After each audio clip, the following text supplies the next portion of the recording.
Hi there, I'm Nava. I went to my sister's for New Year's thinking it would be a fresh start, but instead she left me alone with a man I barely knew. It wasn't just a holiday ruined, it uncovered years of lies, betrayal, and the kind of cold-hearted cruelty you don't see coming until it's too late.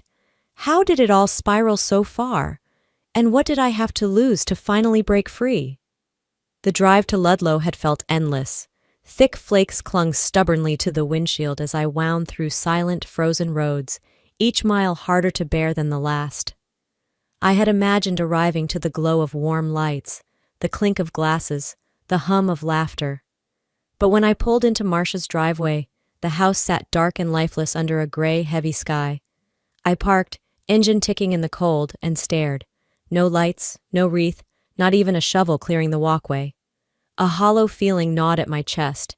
I gathered my bag, boots crunching through untouched snow, and rang the doorbell. Once, twice. Nothing. My hand shook slightly as I tried the door. It creaked open without resistance. Inside, the air was stale. No scent of roasting ham, no cinnamon candles, no music. Just silence, thick, almost accusatory. I called out, voice too loud in the stillness. "Marcia? Alaric?" No answer. Heart pounding, I stepped into the living room. Empty couch, cold fireplace, one thin lamp on the side table flickering. I moved to the kitchen, and that's when I saw it. A scrap of paper crooked on the granite counter, weighed down by a coffee mug. "Gone on a quick trip. You'll be fine. Take care of Alaric." That was it. No apology, no explanation. Just a tossed-off note, like abandoning a pet at a neighbor's house. My mouth went dry. I read it twice, 3 times. It didn't make sense. We had planned this for weeks, our first real New Year's together since Dad died. I had trusted her. My hand fumbled for my phone. I called Marcia, straight to voicemail. I tried again. Again. No answer. Panic clawed up my throat. I opened the messaging app, scrolling through our last conversation. Brief, distracted replies. My thumb hovered over her Instagram icon, dread pooling in my stomach. The newest post hit me like a slap. There she was, in a shimmering gold dress, laughing, glass raised high against the sparkling New York skyline. Captioned, "New Year, new beginnings # living my best life. Alaric nowhere in sight." For a second, I just stood there, phone trembling in my hand. Then the hurt gave way to something sharper, meaner. She hadn't forgotten me. She hadn't been too busy. She had planned this, left me here in the freezing dead of winter with her ailing husband while she toasted to new beginnings. I set the phone down, my fingers numb from more than just the cold. The betrayal sat heavy in my chest, a raw, ugly weight. The house wasn't just empty. It felt abandoned, like a forgotten promise.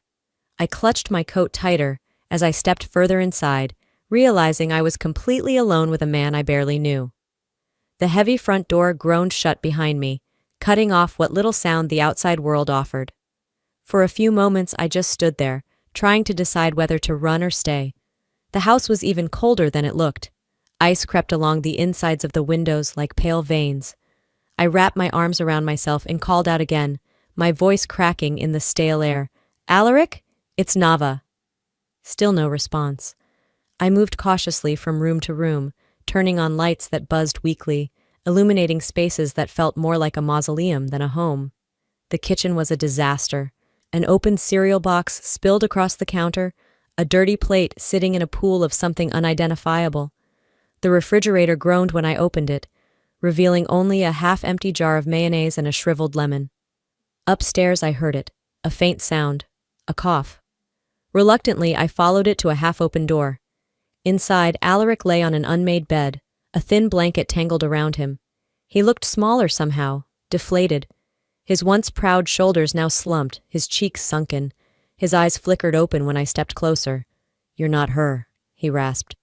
"No," I said softly, trying not to show the panic rising inside me. "I'm Neva, Marcia's sister." He gave a tired snort, almost a laugh, before turning his face toward the wall. I stood there, awkward and unsure, before backing out and pulling the door gently shut. I needed to figure out what supplies we had. Moving back downstairs, I dug through cabinets, expired soup cans, bottles of vitamins well past their date, no bread, no milk, no anything. Anger simmered just below the surface. What kind of sister abandons her sick husband days before New Year's? What kind of human being? Determined not to crumble, I made a mental list. In the morning, I'd drive into town, find groceries, essentials. Tonight, I'd make do. I searched the drawers for any clue about what else might be wrong. In the kitchen desk, among the unpaid bills and crumpled receipts, I found a sticky note labeled savings account. My chest tightened. Against my better judgment, I pulled out my phone, logging into the online banking portal using the password Marcia had given me months ago. Just in case, she'd said, with a careless laugh. What I saw made me gasp. The balance was almost zero. Scrolling through recent transactions, my heart sank deeper. Luxury hotel bookings, designer boutiques, high-end spa services, all charged within the last 2 weeks. This wasn't just neglect. This was betrayal. This was theft. Somewhere between the empty fridge and the empty bank account, something inside me snapped. I sat down hard on the cold kitchen floor, feeling the weight of everything settle onto my chest. The air was heavy with the stale scent of neglect, and the thin gray light squeezing through the frosted windows made the place feel even more abandoned. I pulled my knees to my chest, staring at the cracked linoleum beneath me, wondering how the woman I called my sister could have orchestrated this so easily and so cruelly. Dragging myself up after what felt like hours, I shuffled through the kitchen cabinets. I found a half-eaten box of saltines, 2 expired cans of beans, and little else. I managed to brew a weak pot of coffee, the kind that tasted more like regret than caffeine. As I sat at the small kitchen table blowing on the hot, bitter liquid, I heard faint footsteps upstairs. Alaric appeared at the top of the staircase, one hand gripping the rail tightly. His face was pale, his cheeks hollowed.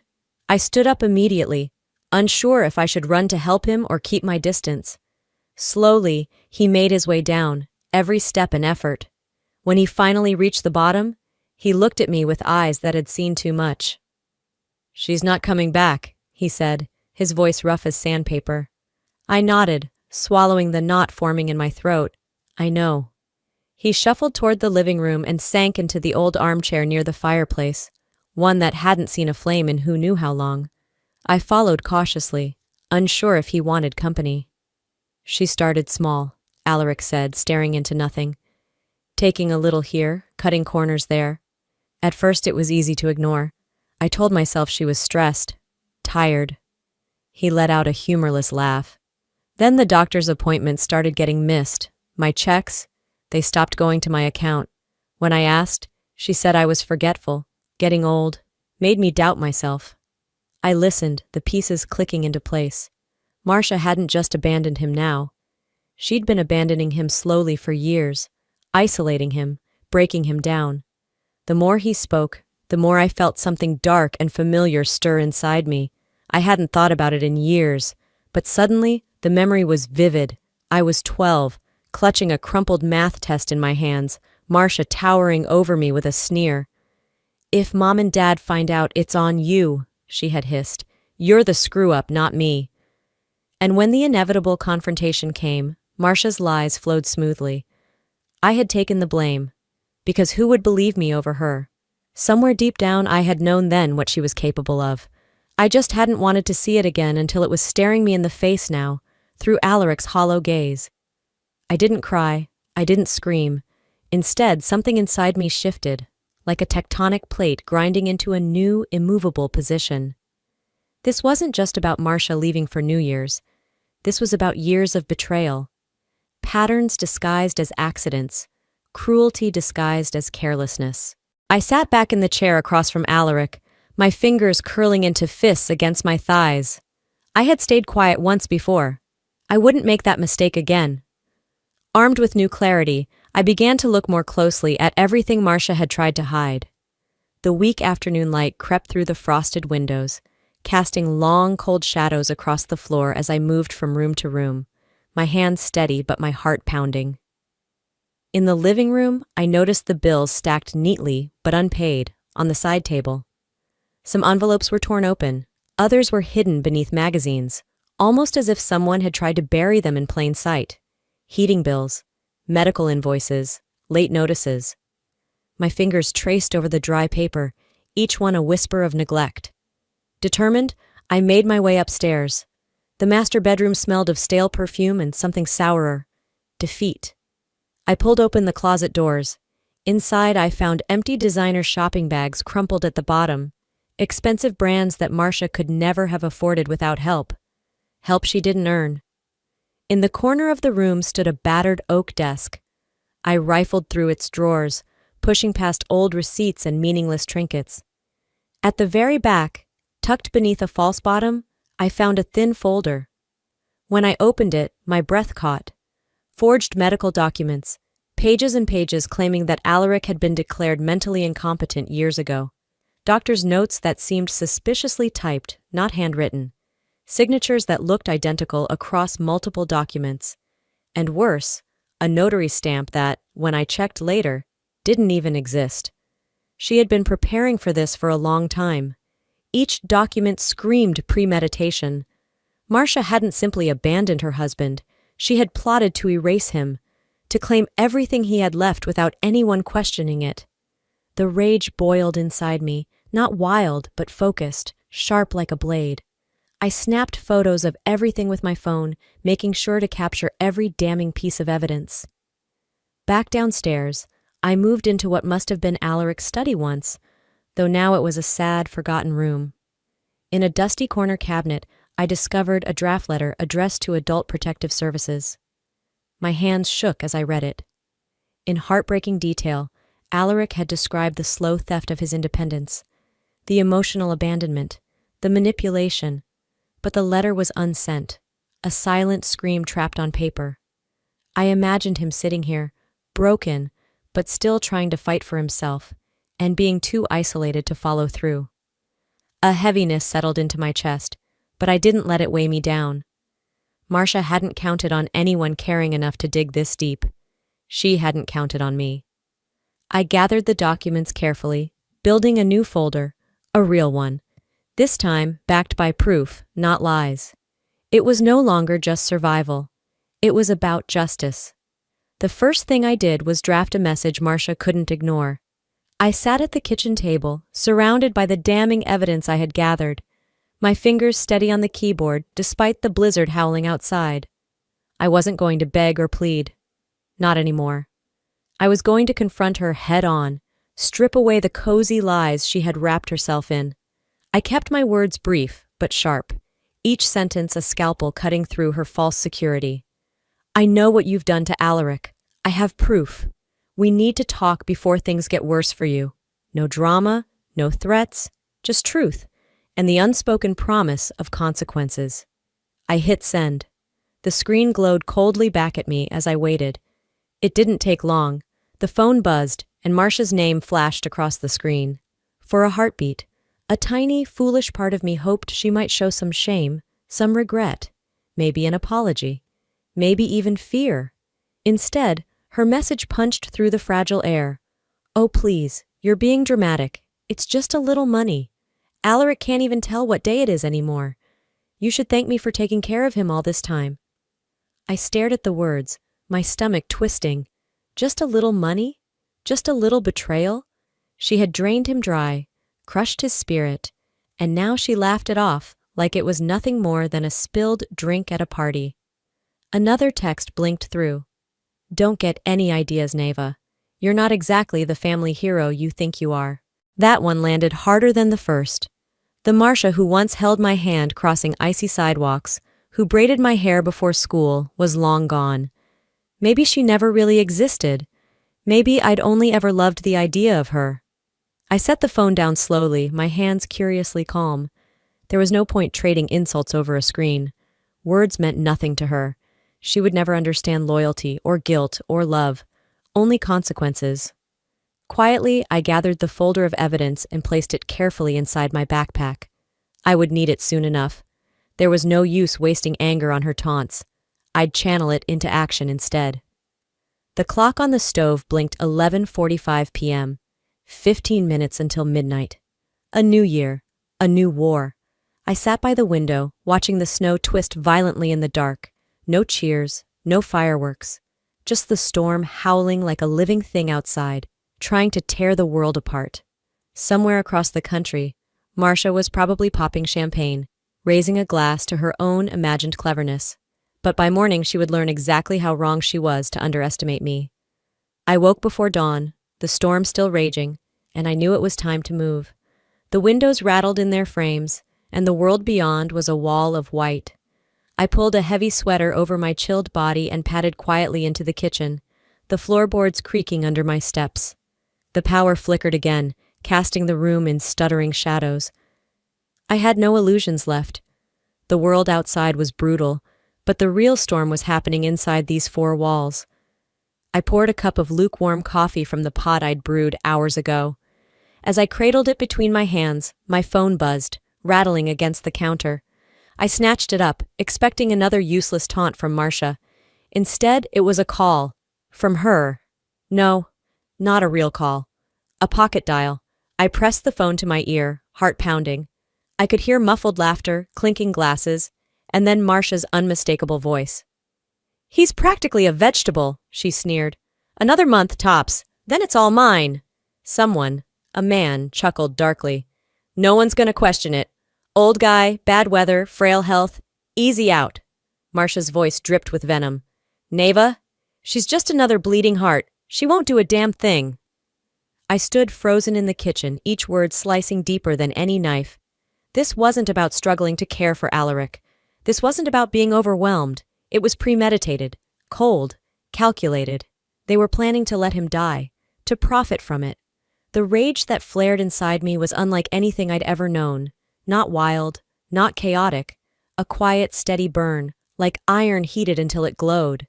When the call ended, I set the phone down slowly, deliberately. No screaming, no panicked calls back. Instead, I grabbed a notebook and began writing. Names, steps, allies, Agnes next door. She'd seen enough. A lawyer, Sloan, the one I knew from my old job. Adult Protective Services. Mandatory reporters. I would no longer play defense. It was time to go on the attack. The power flickered again, and I glanced toward the living room where Alaric still slept, unaware of the knives aimed at his back. Protecting him wasn't an option. It was a duty. The storm outside raged harder, battering the windows, but inside, something colder, fiercer was taking root. They thought I was powerless. They were about to find out how wrong they were. The first step was finding someone who would believe me, and standing up, even if I had to stand alone. As the storm weakened into a bitter swirling mist, I bundled myself in my thickest coat and made my way next door. Agnes answered almost immediately, squinting against the cold. Her eyes, sharp and knowing, softened when she saw me standing there, clutching the stack of copied documents against my chest. I didn't even get through half my explanation before she cut me off. "I knew something was wrong," Agnes said, her voice low but firm. "I've seen too much. I'll back you up, Nava, whatever it takes." A crack formed in the wall of hopelessness inside me. Finally, someone who didn't think I was crazy or overreacting. I nodded, swallowing the lump in my throat. We sat at her kitchen table as she detailed everything she had noticed over the past year. Missed doctor's appointments, bruises Alaric couldn't explain, Marcia's sudden influx of cash. Agnes agreed to make a full statement. We drafted it carefully, word by word, sealing it like ammunition for the battle ahead. I had barely returned home when I saw the unmistakable flash of Marcia's car coming up the icy drive. She stepped out, dressed in designer winter gear, sunglasses shielding her eyes from the gray sky, as if this were some ski resort and not a battlefield she'd created. I didn't wait for her to come knocking. I stood right on the porch as she approached, the wind tugging at my coat. "You're not getting away with this," I said, my voice steady. She laughed, a cruel, ugly sound. "Oh, sweetheart," she sneered. "You really think anyone's going to listen to you over me? You're wasting your time." She stepped closer, towering over me by a few inches. "You want a war? Fine. But remember, I know how to play dirty," she hissed, low enough that only I could hear. I let her spew her venom while I calmly raised my phone, recording every word. Her smile faltered for half a second before twisting back into a smirk. I didn't blink. I didn't flinch. I let the silence stretch thick between us. When she finally realized intimidation wasn't working, she spun on her heel and stomped inside, slamming the door behind her. Agnes joined me a few minutes later. Together, we organized the evidence: photos, statements, recordings. "The only thing bullies fear," Agnes said, tapping a neat stack of papers, "is being exposed." By the time she realized the walls were closing in, it would be too late. The next morning, armed with evidence and witnesses, I took the first real step toward ending Marcia's reign of cruelty. I was sipping a lukewarm cup of coffee when my phone buzzed. It was the town clerk, his voice tight. "Marcia filed papers to have Alaric declared mentally incompetent," he said, "early this morning." I froze. She hadn't even waited a full day after returning. Rage simmered just beneath my skin, but I kept my voice even. "Thank you for letting me know. I'll be filing a counter motion today." Without wasting a second, I called Sloan, the tough, no-nonsense lawyer Agnes had recommended. By noon, I was in his cramped office, the air thick with the smell of old paper and burnt coffee. Sloan didn't need much convincing. As he flipped through the forged medical documents, Agnes's affidavit, and photos of the house's neglect, he gave a low whistle. "She's bold, I'll give her that," he muttered, marking pages with sticky tabs. "But she's also sloppy. Let's hit her where it hurts."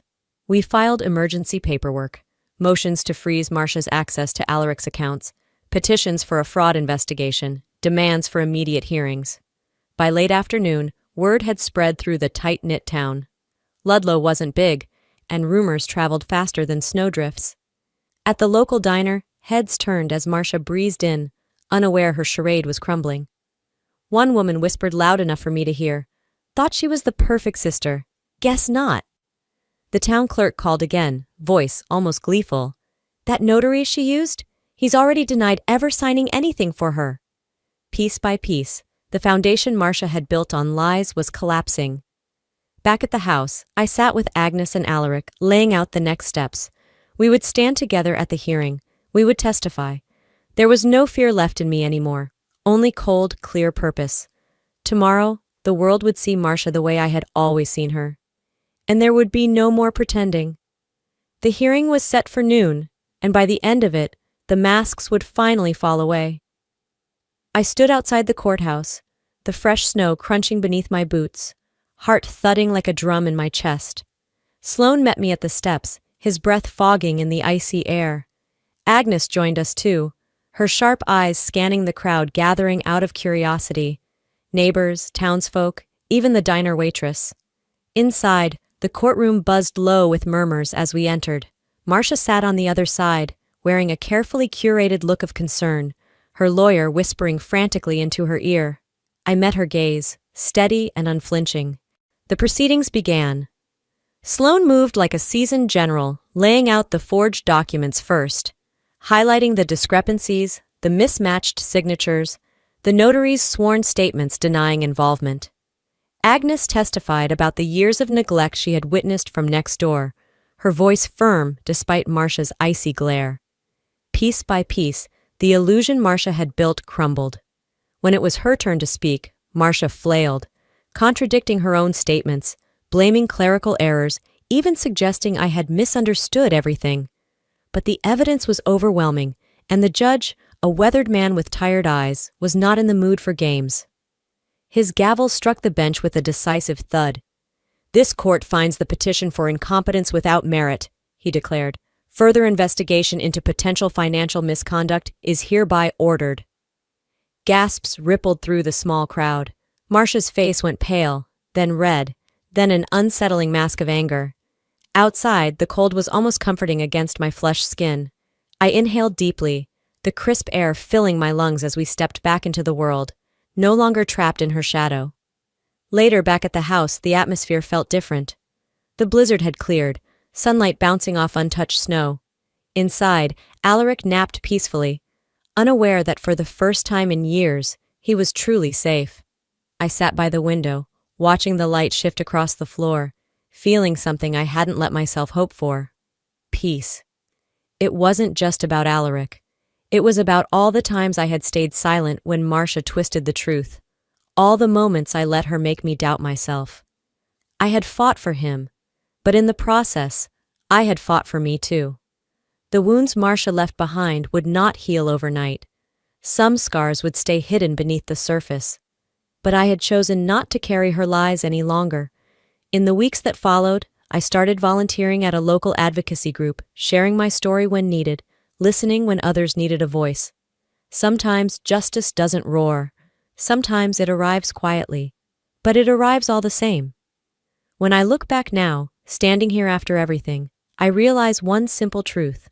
Standing up for what's right, even when you're scared, even when you're standing alone, changes everything.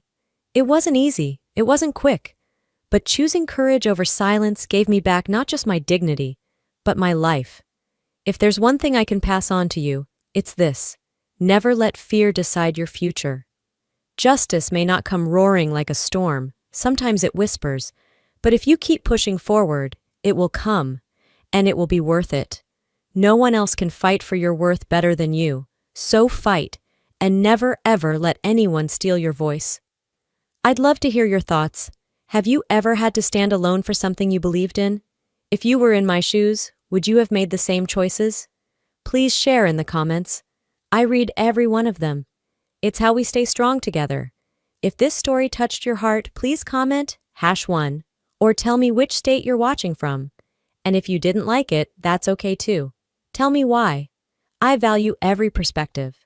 If you want more real stories about standing strong, finding justice, and healing through hard times, don't forget to hit that subscribe button and join our community.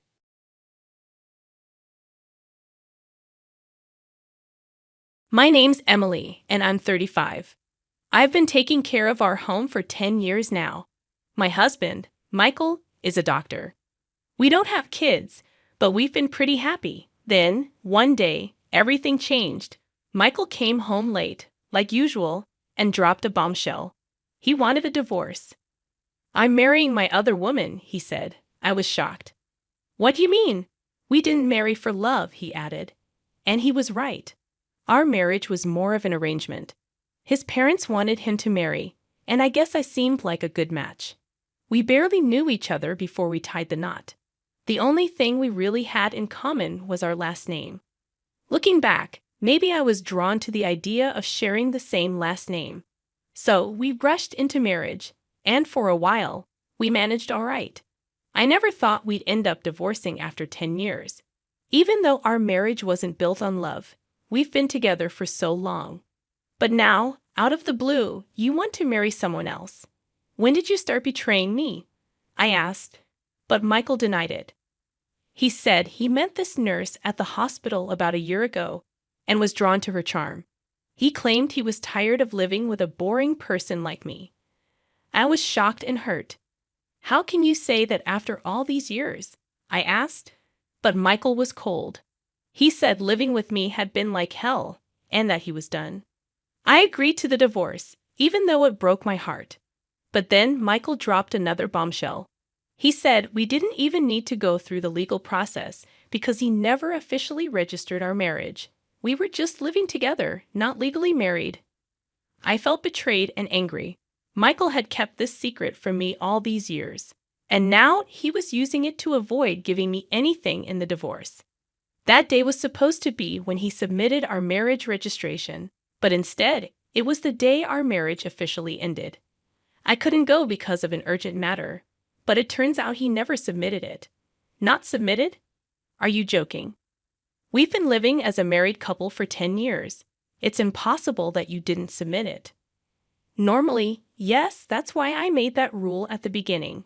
If you went to the office, everything would be ruined. When we got married, we made some rules. I, as a homemaker, would handle all the household chores.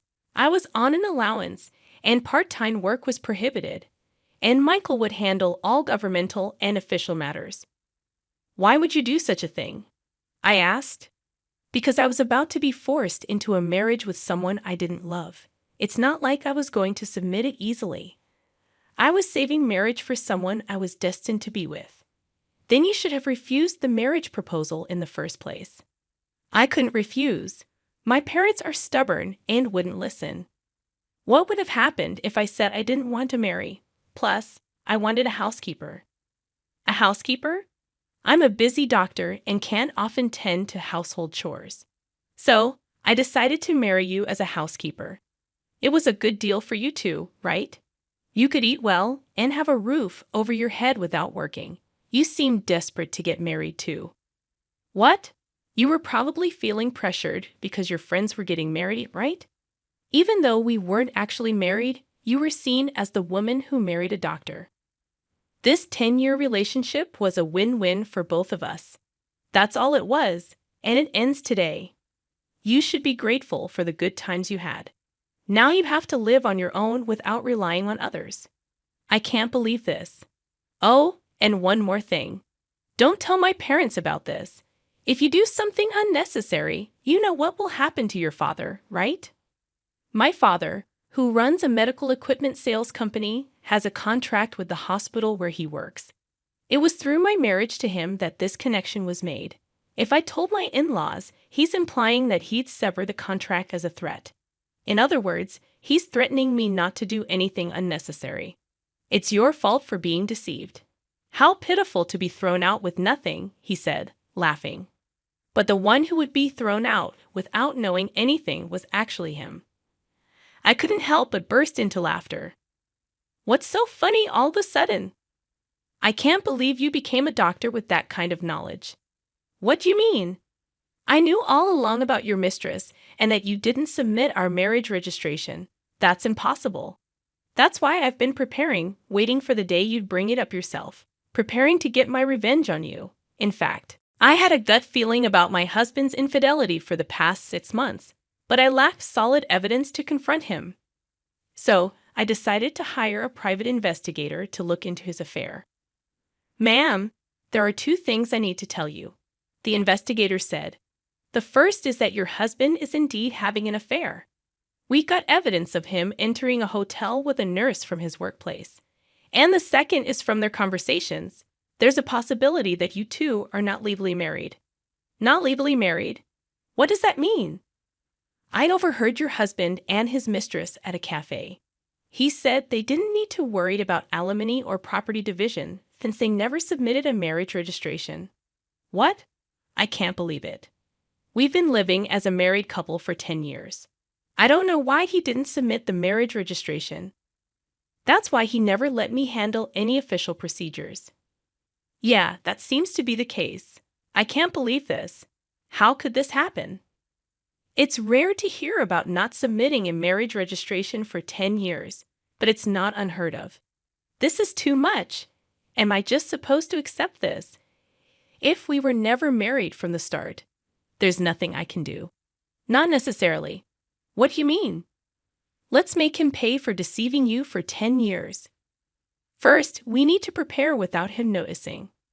And so, I began to prepare with the investigator to punish my husband. So, what if you knew we were never married from the start? So, it doesn't matter what I do with other women. I don't need to take any responsibility, he said, trying to brush off his actions. You said I was pitiful for not knowing anything, but it seems you were the one who was pitiful. What do you mean? We're considered to be in a common law relationship on paper. So what? You might not know, but you can actually claim alimony and divide property in a common law relationship. What? He didn't know that registering as a de facto marriage would backfire on him. You can make claims in a common law relationship. It's not well known, but yes, you can. Of course, there are some conditions. Looking at your case, it seems you meet them. What are these conditions? The common law relationship is established based on these 2 criteria. First, both parties must have the intention to marry. If it's just living together, that's cohabitation. Mutual intent to marry is key. That seems subjective and hard to judge. For instance, if you had a wedding ceremony or were recognized as a couple by others, it can be acknowledged. We've had a wedding ceremony, and our parents and friends know us as a couple. Then the first criterion is met. The second is living as if married. This includes sharing household life for over 3 years. You've been living together as a couple for over 10 years. As a homemaker, you've obviously shared the household finances. This is recognized as a marital relationship. So that means if you can provide proof of what we discussed, you can claim alimony and divide property. I'm not an expert in this area, so I'll introduce you to a lawyer. You can work with them to bring him down. After consulting the lawyer I was referred to, I was told that I could indeed claim alimony and property division from my husband. So I'm going to demand alimony and property division from you. I informed my husband, who turned pale. His confidence, which had looked down on me just a moment ago, was gone. But even if you can claim alimony and property division, you're just an unemployed woman. Do you plan to rely on your parents after being kicked out? Didn't I say I was preparing? I've already found a job starting next month. I've also got my eye on a new place. Don't worry about me. What he thought, I, a clueless homemaker, would be helpless, but the tables had turned. So, I'll make sure to discuss this with your parents, just so you know. Do you not care what happens to your father if they want to break the contract? Let them. Sure, you were the link to the hospital, but the contract continued because of my father and his company's efforts. Whether or not they keep the contract is up to them. Let's see if they'll break a contract just because the doctor's wife of 10 years was a lie. Try saying that you, my father, and I won't be affected if the contract is broken over this. It only shows the depth of their trust. We'll just find another hospital to partner with. Saying this, I took out my phone. You're not calling your parents, are you? That's exactly what I'm doing. Our parents think we're still married. It's only natural to inform them if this relationship is ending. Then, to my surprise, my husband began to apologize to me. Please, let me talk to them. Don't call. Why? You know how strict my parents are. If they find out about this, I'm done. What does that have to do with me, huh? You're asking me not to tell the truth because your parents are strict? Are you kidding? You could have refused the marriage from the start if you didn't intend to marry. After 10 years of a selfish marriage, you're afraid of your parents finding out. I can't accept such a convenient story, but I can accept your story. I'll make sure to tell both your parents and mine. And so, I called both sets of parents. All 4 were shocked upon hearing my story. A meeting was promptly arranged at our house. I've heard everything over the phone. Is it true that you pretended to be married for 10 years without submitting a marriage registration? Speak up, you foolish son. It's true. I didn't submit it. Why would you do such a thing? Didn't you think about how Emily would feel? I had no choice. No choice, you say? How can you even say that? It's actually your fault, Dad and Mom. I didn't want to get married yet. You started looking for a bride on your own, saying it was time I got married. You arranged meetings and tried to force a marriage on me. You're the one who agreed to the marriage, aren't you? I had to agree. If I had refused, you would have made a fuss about it. So, I decided to get married. If you were resolved to marry, why didn't you submit the marriage registration? I read about a man on the internet who was in the same situation. He didn't want to marry, but had to because of his parents. He lived a married life without submitting the registration, then revealed the truth when he found someone he truly loved. That's appalling. And what happened to that guy in the end? He's now married to the person he loves and has a real marriage. So I too will marry my girlfriend and have a real marriage. Then my parents, who have been silent until now, spoke up after hearing his reasoning. A real marriage, huh? Sure, you might not have had a love marriage, but do you remember what you said at the wedding? We will never forget to care for each other and build a home full of smiles. What did those words mean to you? What were we shown then? We sent our daughter to you hoping for her happiness, but you deceived her for 10 years without submitting a marriage registration. Did you build a home full of smiles? Now you're leaving her for another woman. Can someone who acts without a shred of care, even if they change partners, truly have a real marriage?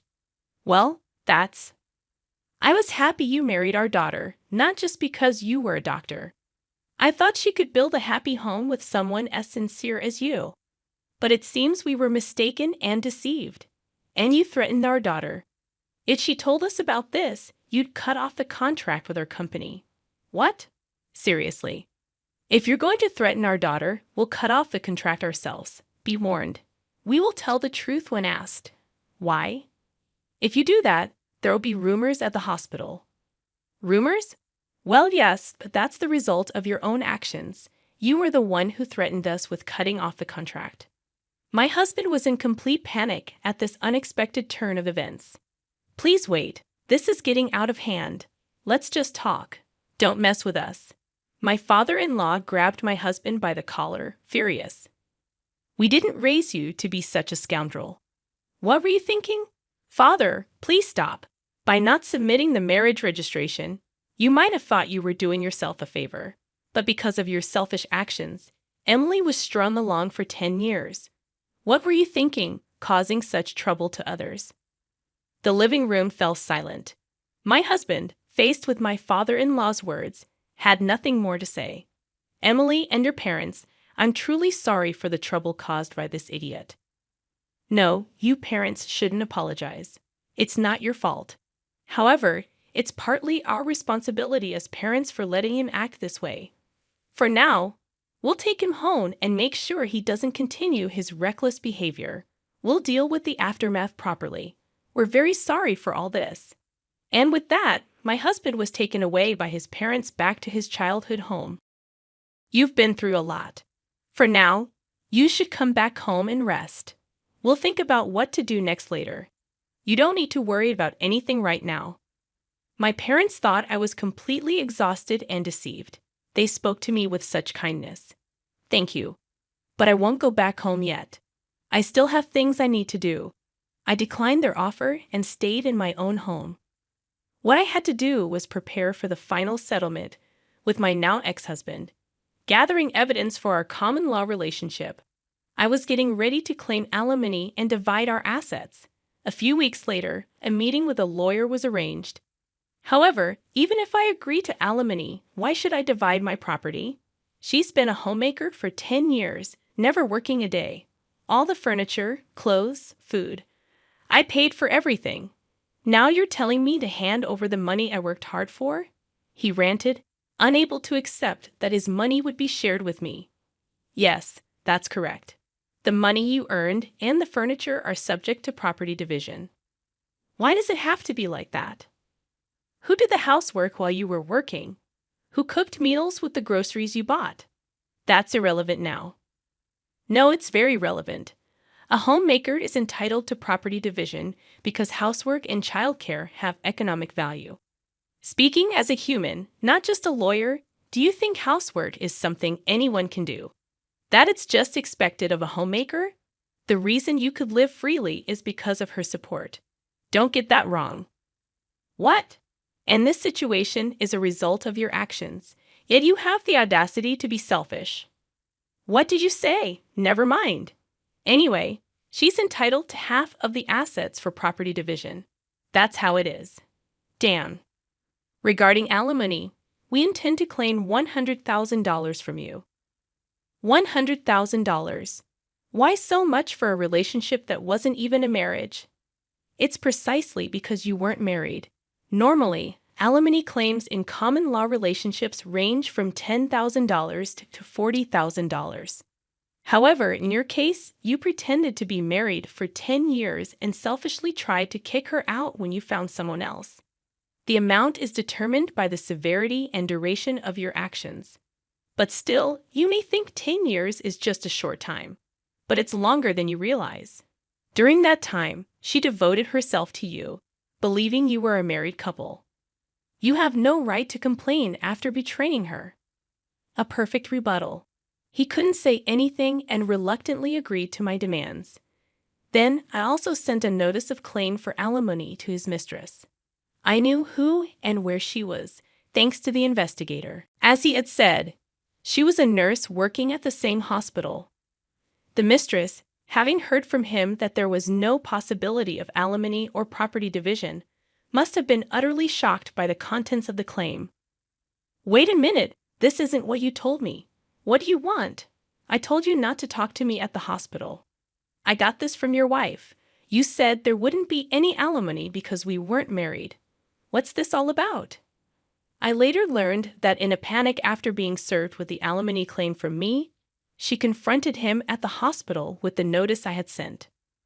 Okay, let's talk about this later, not here. There are too many people around. We'll both be in trouble if this turns into a rumor. I don't care about that. I can't pay this kind of alimony. You said it was okay, so you should pay it for me. What? I won't pay a penny. You were the one who wanted this relationship. You said I was the only one for you, that you wanted to marry me. Hey, quiet down. Everyone can hear us. Just so you know, I'm not in the wrong here. If you want to make amends with your wife, do it yourself. Tell her I don't owe her a penny, that you'll take care of everything. Wait, hold on. Hey. This exchange led to the revelation of their affair to the entire hospital. It quickly became the talk of the place. And then the final blow was my father's request to the hospital. I apologize, but we would like to terminate our contract at the end of next month. Then the hospital, aware of the rumors, asked my father, "Excuse me for asking, but is the reason for canceling the contract related to Dr. Michael's affair? It's already become a rumor." Yes, a nurse presumed to be involved caused quite a scene. I never imagined he had been pretending to be married for 10 years without submitting a marriage registration. I never expected it to turn out like this. You mean he never submitted the marriage registration? Weren't you aware that he hadn't submitted the marriage registration? All we knew was that he, being married, had an affair. What do you mean he didn't submit the marriage registration? With my father's request, it was revealed that he had been deceiving me for 10 years by not submitting the marriage registration. This news spread among the other nurses. Dr. Michael deceived his wife for 10 years without submitting a marriage registration, and he had an affair with a nurse. How low? How could he do that? Can someone really not notice for 10 years? Apparently, Emily's maiden name was the same, and he managed all the official paperwork. That's scary. The rumors spread not only among hospital staff, but also to patients, and both Michael and his mistress received cold stares. Unable to endure, they soon resigned from the hospital. As my father told me, "Did you manage to get the alimony?" "Yes, I received payments from both him and his mistress." She refused to pay until the end, claiming she was deceived. But the lawyer made it clear her argument wouldn't hold, and she reluctantly agreed to pay. That's good. What about you, Dad? Did the contract get canceled after all? No, that's off the table. He resigned, and since our company is trusted, the hospital asked us not to cancel the contract. We couldn't cancel it after they asked like that. That's a relief. Then I started a new life in a new place and was living happily. About a year and a half later, my ex-husband contacted me. "Is it true you got remarried?" I had married a man I met at work, and somehow he had found out. I wonder whose number this was going through the trouble of changing your number just to contact me. Just answer my question. Yes, I got married. You betrayed me? Betray? We were never legally married, so I didn't think it would matter to you, right? That's a different matter, indeed. Indeed, things are different now. We're completely separated, so my marriage has nothing to do with you. Is that why you contacted me? After I said this, he seemed at a loss for words. Then he taunted, "Of course, you're still unmarried since you probably haven't submitted a marriage registration. You're that kind of woman." But things weren't as he imagined. Unfortunately for you, my husband isn't the kind of person to do such terrible things. He knows all about your story, so to ensure I wouldn't feel anxious, we went to the office together to submit the registration. Sadly for you, things aren't as you thought. I can somewhat understand your wish for me to be unhappy, considering your own misery. But sorry, we're happily married. I told him this and hung up the phone. What kind of life he leads now, I don't know. But unless he changes his selfish nature, it's unlikely he'll ever find happiness.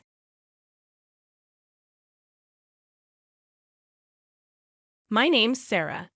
These days, I work with my husband John at his family's company. The company is small, run by my father-in-law, Richard, and has about 6 employees. Richard mostly lets us handle things, and John, who will take over as president, works really hard. He's always looking for new clients and projects to help the company grow.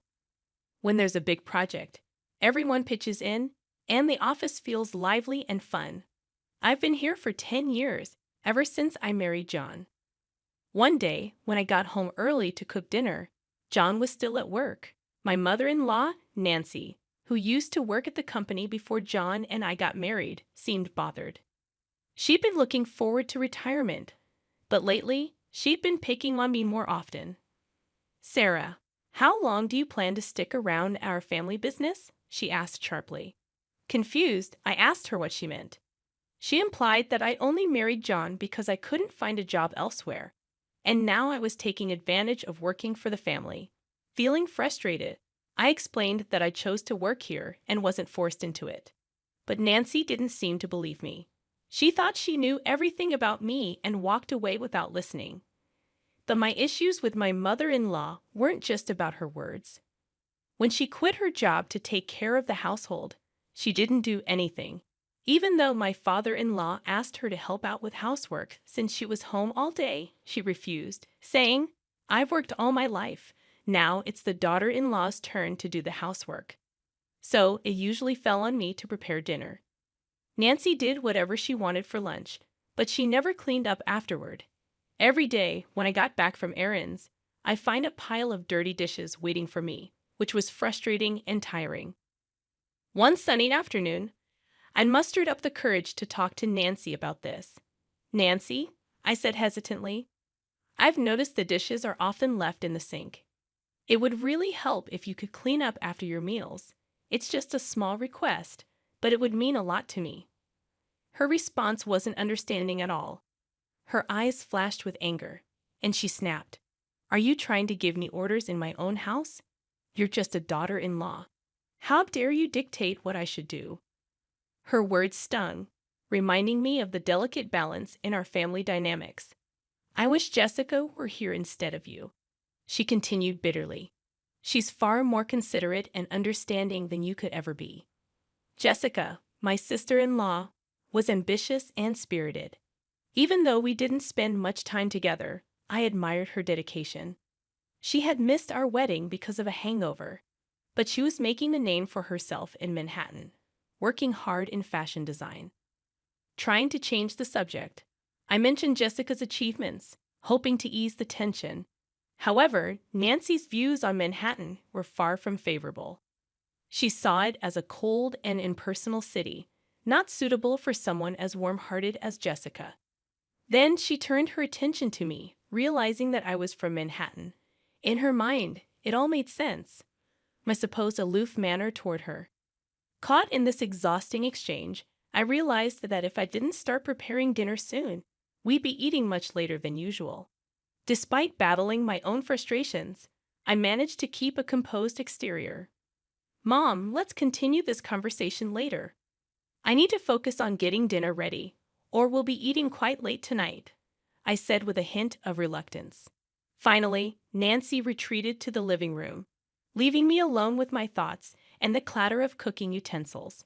Richard and John were both aware of Nancy's mistreatment towards me as a daughter-in-law, and they tried to intervene whenever they saw it happening. But their efforts seemed to have little effect. Every time they confronted the situation, their faces showed concern and frustration, a testament to their desire to create harmony in our family dynamics. Ironically, whenever Richard and John scolded Nancy for her behavior, she redirected her anger towards me, becoming even more hostile and sharp with her words. Her usually kind and gentle face twisted with disdain, and her tone cut deeper than before. Though I had never been subjected to physical violence, the emotional toll of Nancy's words was significant. Richard and John's support had been my solace, allowing me to somewhat ignore Nancy's harsh words. But then one morning, something unimaginable happened. Just after I finished cleaning up from breakfast and was preparing to leave for work, in the midst of the morning rush, Nancy suddenly exclaimed. "Oh my, what a mess they've made here!" Nancy exclaimed suddenly, without warning, as she doused my handbag with a bucket of water. I was stunned, a mixture of shock and anger rendering me speechless. "What are you doing, Nancy?" I managed to stutter out, my voice trembling with disbelief. Nancy's response was flippant, her tone resembling that of a mischievous child. "Oh, was that your stuff? I thought it was just a big piece of trash," she said casually. Her casual dismissal of the situation infuriated me. Even if you thought it was trash, who pours water on it? What kind of mindset is that? And now the carpet is all wet. What about the vacuum cleaner? I exclaimed, my words a jumble of anger and confusion, as I frantically emptied the water-soaked contents of my bag, including documents I needed for work, onto the table. Nancy responded nonchalantly, her face calm, showing no signs of remorse or concern for my distress. "Because you don't need to go to work anymore," she stated matter-of-factly. Baffled, I sat opposite Nancy in the living room bathed in the morning light. Her expression was colder, more resolute than usual, as if she had made a decision that would change everything. "Excuse me," I responded, laden with confusion and surprise.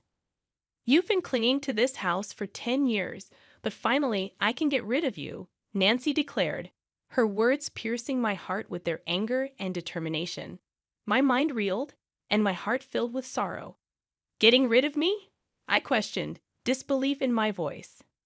Her words made me feel like an outsider in this family.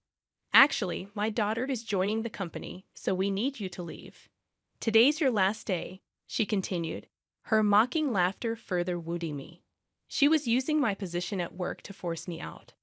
I had dedicated years to that job, building respect and memories. I was dumbfounded, feeling like my sacrifices meant nothing to her.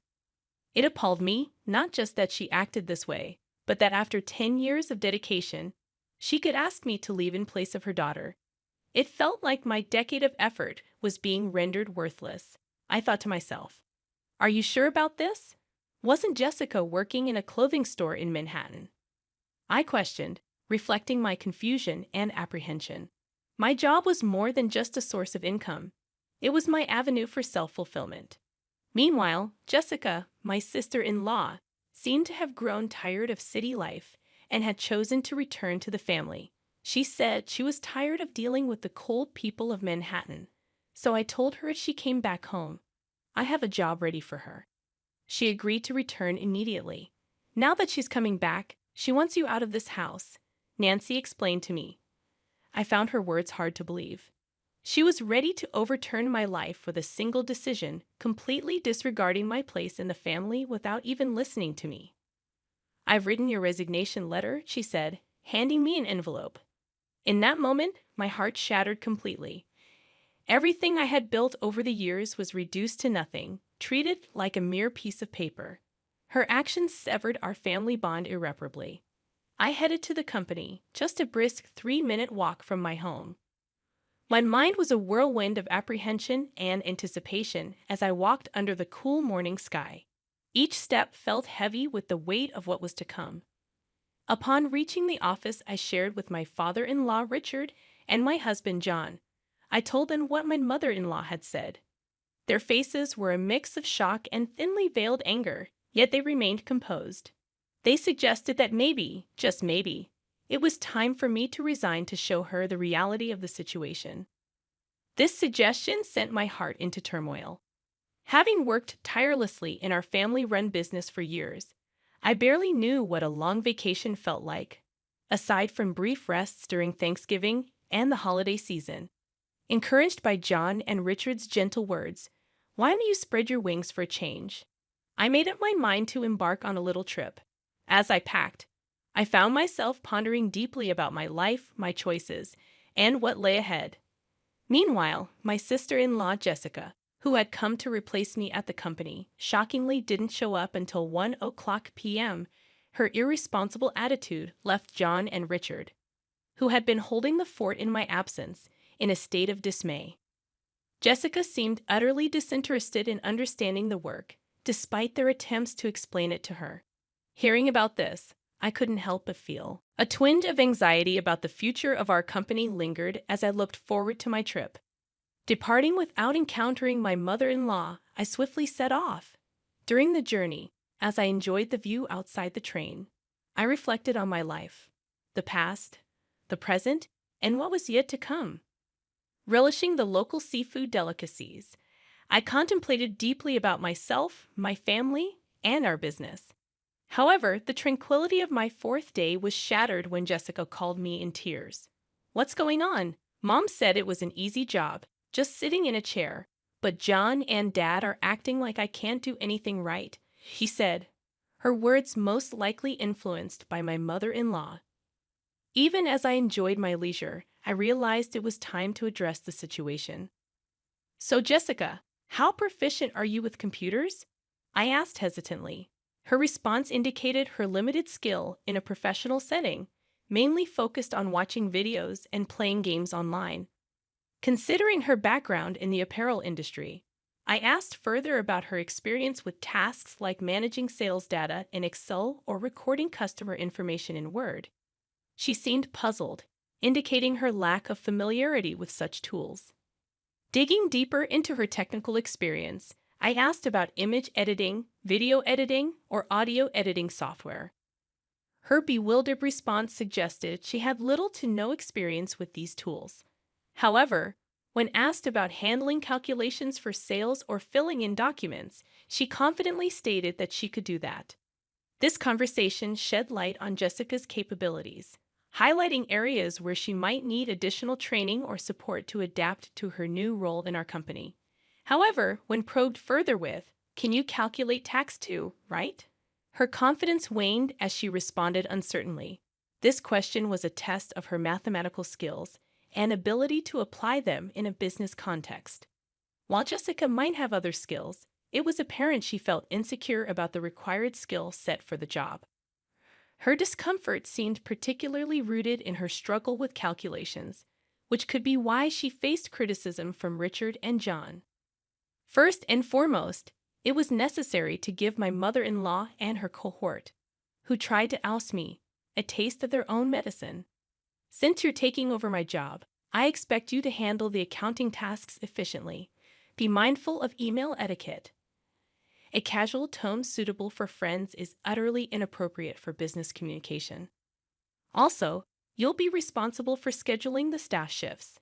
Though our team is small, everyone's requests for time off are carefully considered, so make sure not to prioritize your own convenience over theirs.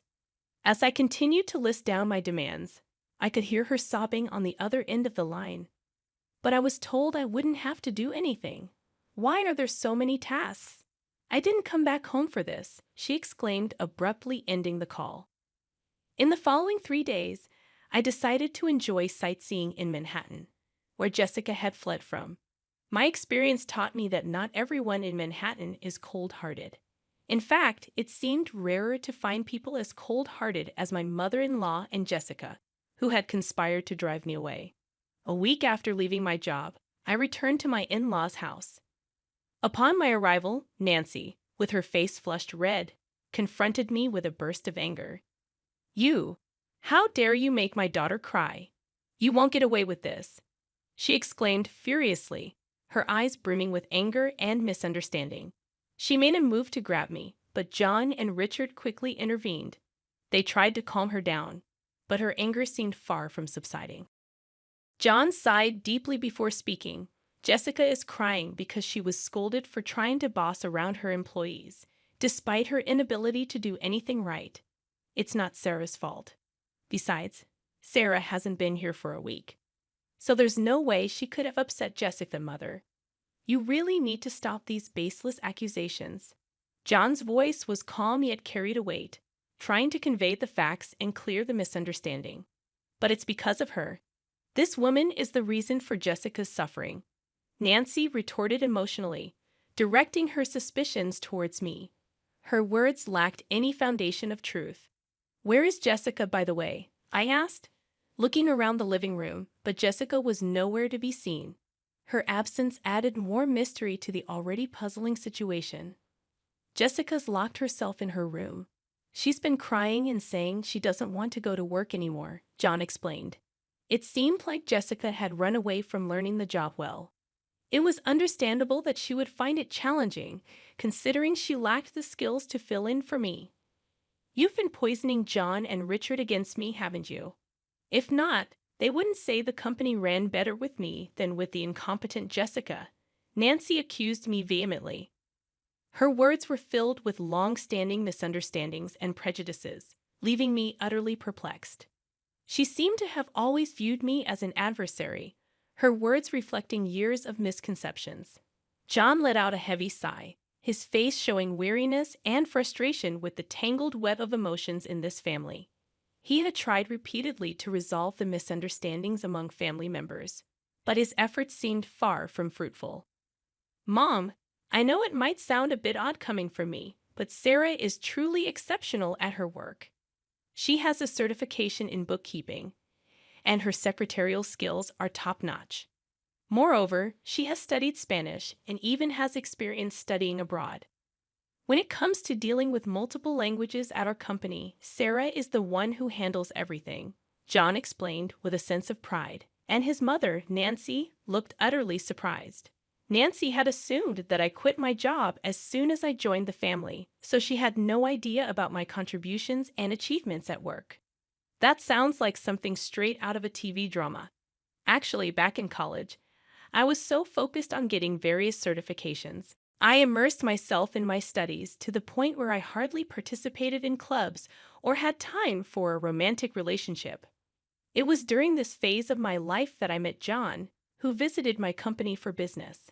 I inadvertently found myself sharing the story of how John and I first met. However, I realized that this wasn't what Nancy wanted to hear. I steered the conversation back to the original topic. In a nutshell, I was entrusted with a wide array of responsibilities at the company, from handling accounting tasks to schedule coordination, liaising with other companies, and managing employee shifts. There were numerous tasks under my purview. Thanks to that, I was able to focus on reaching out to other companies for business deals. The work environment became much more comfortable compared to the times when you were around. Mom, John added, leaving Nancy with her mouth agape in amazement. Just then, Richard, John's father, chimed in with a comment that took me by surprise. We're going to shut down that company soon. Actually, Jessica made a big blunder.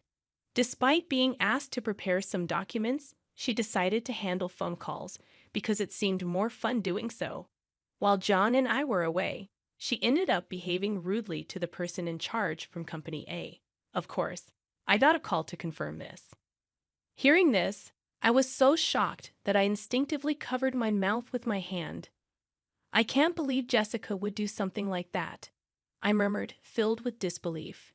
The thought that Jessica's actions might lead to the downfall of our company flashed through my mind, filling me with dread. However, as I wallowed in these anxious thoughts, the story took an unexpected turn. When I explained the situation, they suggested it might be time to end the family business. We had mentioned this to you before, right? About being absorbed by another company, John's father said. Then, the president of Company A stepped forward, saying he was interested if Sarah and I were involved. This was an unexpected yet long-hoped-for development. With a family-run business, there are limitations, and it's uncertain whether we could consistently acquire stable customers. That's why John had always been working hard in sales, trying to secure new clients. Being absorbed by a larger company could mean securing a steady customer base. The once uncertain future suddenly seemed to hold a glimmer of hope. However, this news brought relief only to me, John, and his father. John's mother suddenly opposed the idea, saying, "That's not acceptable. John must become the president. This company is ours, isn't it?" I was taken aback by this sudden change in the situation. It seemed that more than a stable future, Nancy was concerned about maintaining the status of being part of a company president's family. And you're telling me he's not going to be the president anymore? Absolutely not acceptable, exclaimed Nancy passionately. This commotion piqued the interest of Jessica, who was upstairs in her room, leading her to come down to the living room to see what was happening. In response to the chaos started by Nancy, Richard spoke up with a calm but final statement. I am divorcing you.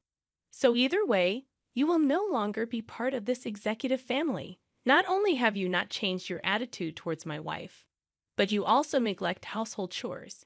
To top it off, you spend your days out with young men instead of being home.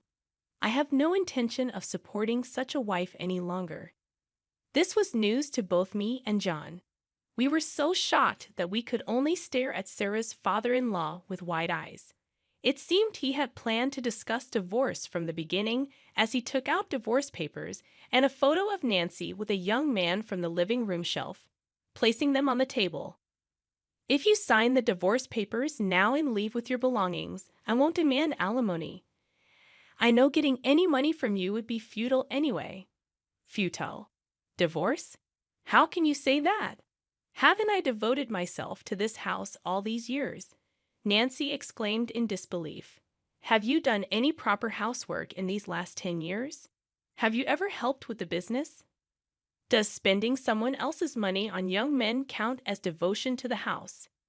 It was the first time we saw Sarah's usually mild-mannered and reserved father-in-law this angry. Seeing this, Jessica, who had come down to the living room, was visibly trembling from the shock. Jessica, you're part of this too. You came back home because you couldn't make it in Manhattan, and now you can't find a job but still act all high and mighty. In the end, you stopped working entirely. Whose escapism did you inherit? It's time for you to leave this house, he continued. Next, we saw Jessica's shock and resistance. She believed she was an important member of the family, but the reality was different. Wait a minute, Dad. Mom might be at a lost cause, but I'm your precious daughter. Right? The family conflict deepened as Jessica voiced her concerns. Jessica asserts her place, revealing her betrayal towards her mother. Jessica, are you betraying Mom now? Nancy was astounded, feeling betrayed by her daughter at the last moment.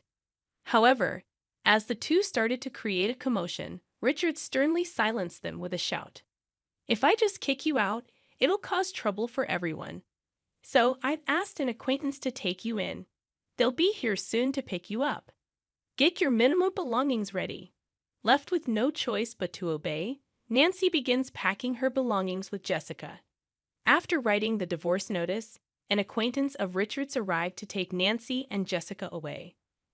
The person who came to pick them up was running a factory with dormitories, and it seemed they would be working there.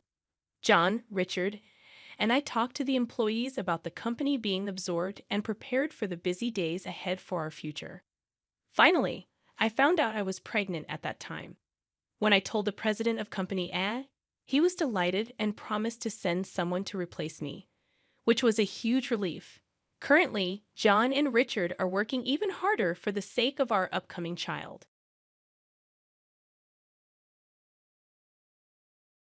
After my father's funeral, my brother-in-law abruptly joined the conversation about inheritance.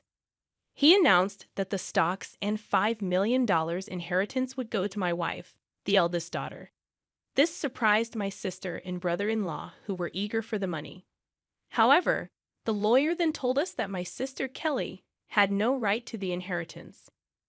Let me explain a bit about myself. I'm John Watson, a 42-year-old sales worker with a wife and 2 kids. My father was a major shareholder in a company and still worked actively at 78. I have an older sister named Kelly who's significantly older than me. She's always been a troublemaker for our parents due to her bad behavior. Kelly, now in her middle age, doesn't hold a stable job and lives freely. I've never been close to my sister, especially because of her behavior. At 50, she suddenly brought home a man named Chris Adams, much younger than her but didn't leave a good impression due to his laziness and rude behavior. Kelly shamelessly demanded money from our father for their wedding and spent it quickly, asking for more. Sadly, not long after their marriage, our father collapsed while playing golf and passed away a few days later. This was devastating news for us. I was deeply saddened, along with our family and friends. After the funeral, while my mother and I were finally able to rest, a lawyer visited us to discuss the inheritance. It turned out that my father had left a will, and my mother and I were informed about it beforehand. However, my sister and her smiling brother-in-law, unaware of the situation, barged into the inheritance discussion and made a shocking claim. The stocks and $5 million inheritance would go to my wife, the eldest daughter. They asked us not to act arbitrarily. My mother and I were left speechless by this sudden announcement. We did it, Kelly. Now I can be rich too instead of mourning our father, my brother-in-law exclaimed joyfully. The lawyer, clearly surprised, responded firmly, Kelly, you don't have any inheritance rights. My sister and her husband were taken aback. What are you talking about? That's impossible, right?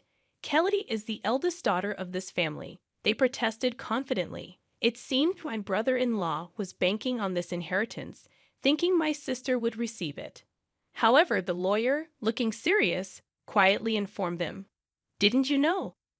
Kelly is not the biological child of the late Mrs. Watson. Suddenly, my sister's expression changed as she turned to look at our mother. Mom? She asked, her face filled with a mix of shock and confusion. Our mother had an indescribable expression on her face. I knew that my sister was a half-sibling, but it seemed she was unaware. In a near frenzy, my sister started shaking our mother's shoulders, pleading, Mom, what does this mean?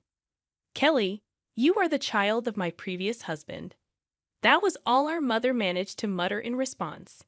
My sister, who had teased me since childhood with comments like, Daddy thinks I'm cuter, now wore an incredulous expression. But as she was legally adopted, she should have inheritance rights. My brother-in-law suddenly exclaimed, Right, Kelly? Yes, that's right. He added confidently. However, our mother shook her head. There was no legal adoption, she explained. My sister and her husband looked shocked. Again, that's impossible. I am the eldest daughter, even Dad said so. My sister shouted angrily, glaring at me. I won't let you monopolize the inheritance, she declared. I was irritated by her attitude and retorted, After all the money Dad spent on you? You still say that? Shut up. I'm his daughter too. I had every right. My brother-in-law chimed in, Right. What's wrong with spending money on a daughter? I sighed involuntarily. Normal expenditures for a daughter would have been fine, but my sister had used our father's money to pay off debts and settle troubles. At this point, John, the lawyer who had been silent until now, spoke up. Why don't we show Kelly the will too? He suggested. The will. I don't know anything about that, my sister panicked.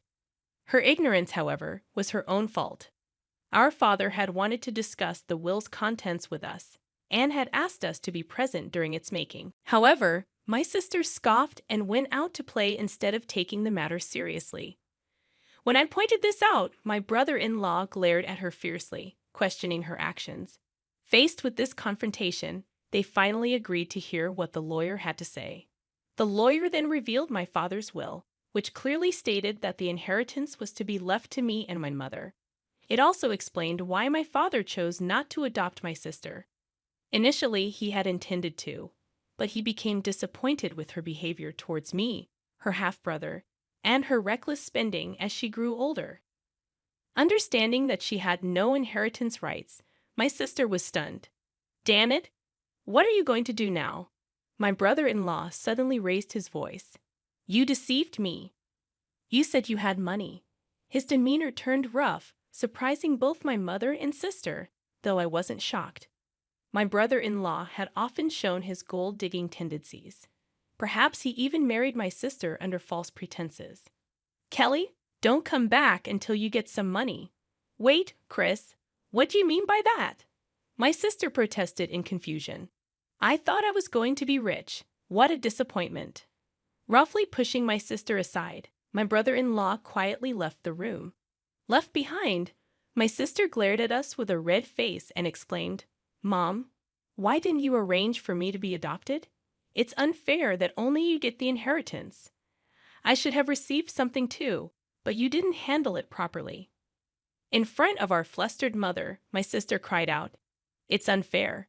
It's terrible, while sobbing and messing up her hair. I was taken aback by her terrifying appearance, but the lawyer seemed unfazed, perhaps used to such scenes. Why does only he get it? Because I'm Dad's son, I explained calmly. Hearing this, my sister's eyes widened in anger, and she lunged at me, shouting, "It would have been better if you never existed." Reflecting quietly to myself, I realized that even if I hadn't been born, my father would likely have made the same decision given the kind of person my sister is. Before I could say anything, the lawyer gently intervened, warning my sister that her actions could become a police matter. My sister flinched, perhaps affected by the mention of the police due to her past involvement in shoplifting incidents. When our mother called out to her with tears in her eyes, my sister clicked her tongue in annoyance and left the room. Half a year has passed since then, and the inheritance procedures were completed smoothly without any issues. My sister and brother-in-law grumbled for a while, but thanks to the lawyer's efficient handling, they had no opportunity to interfere. My mother gave my sister some money, but I don't feel it's my place to comment on that. What really upset me was that my sister and her husband disappeared with the money. Their blatant greed disgusted our relatives who were aware of the situation. Then one day, I went out to eat with my mother, wife, and daughter. Upon my wife's suggestion, my mother, who had been somewhat withdrawn since my father's passing, seemed brighter in the company of her adorable granddaughter. "Hey, Mom, why don't you move in with us?" I suggested. "But you know Kelly might come by sometimes." "Sis only comes to beg for money, right?" "Don't be too lenient with her," my wife added. My mother hesitated understandably, considering that my sister is her biological daughter. Also, if our family moved into the family home, my sister might cause trouble again. Understanding her concerns, I simply asked her to consider it and drove towards the family home to drop her off. When we arrived at the supposedly empty house, we noticed lights were on. It wasn't the time for the housekeeper to be there, so we suspected my sister might have returned. With that thought, I parked the car in the garage. "We should stop by for a cup of coffee," I suggested as we got out of the car and started walking towards the entrance. Suddenly, a car drove dangerously towards us. Hearing my daughter's voice, I instinctively shielded my wife. Ouch! Fortunately, the car only grazed me, throwing me against a nearby flower bed. My body took the impact hard, but the car stopped after hitting the garage entrance. "Are you okay, dear?"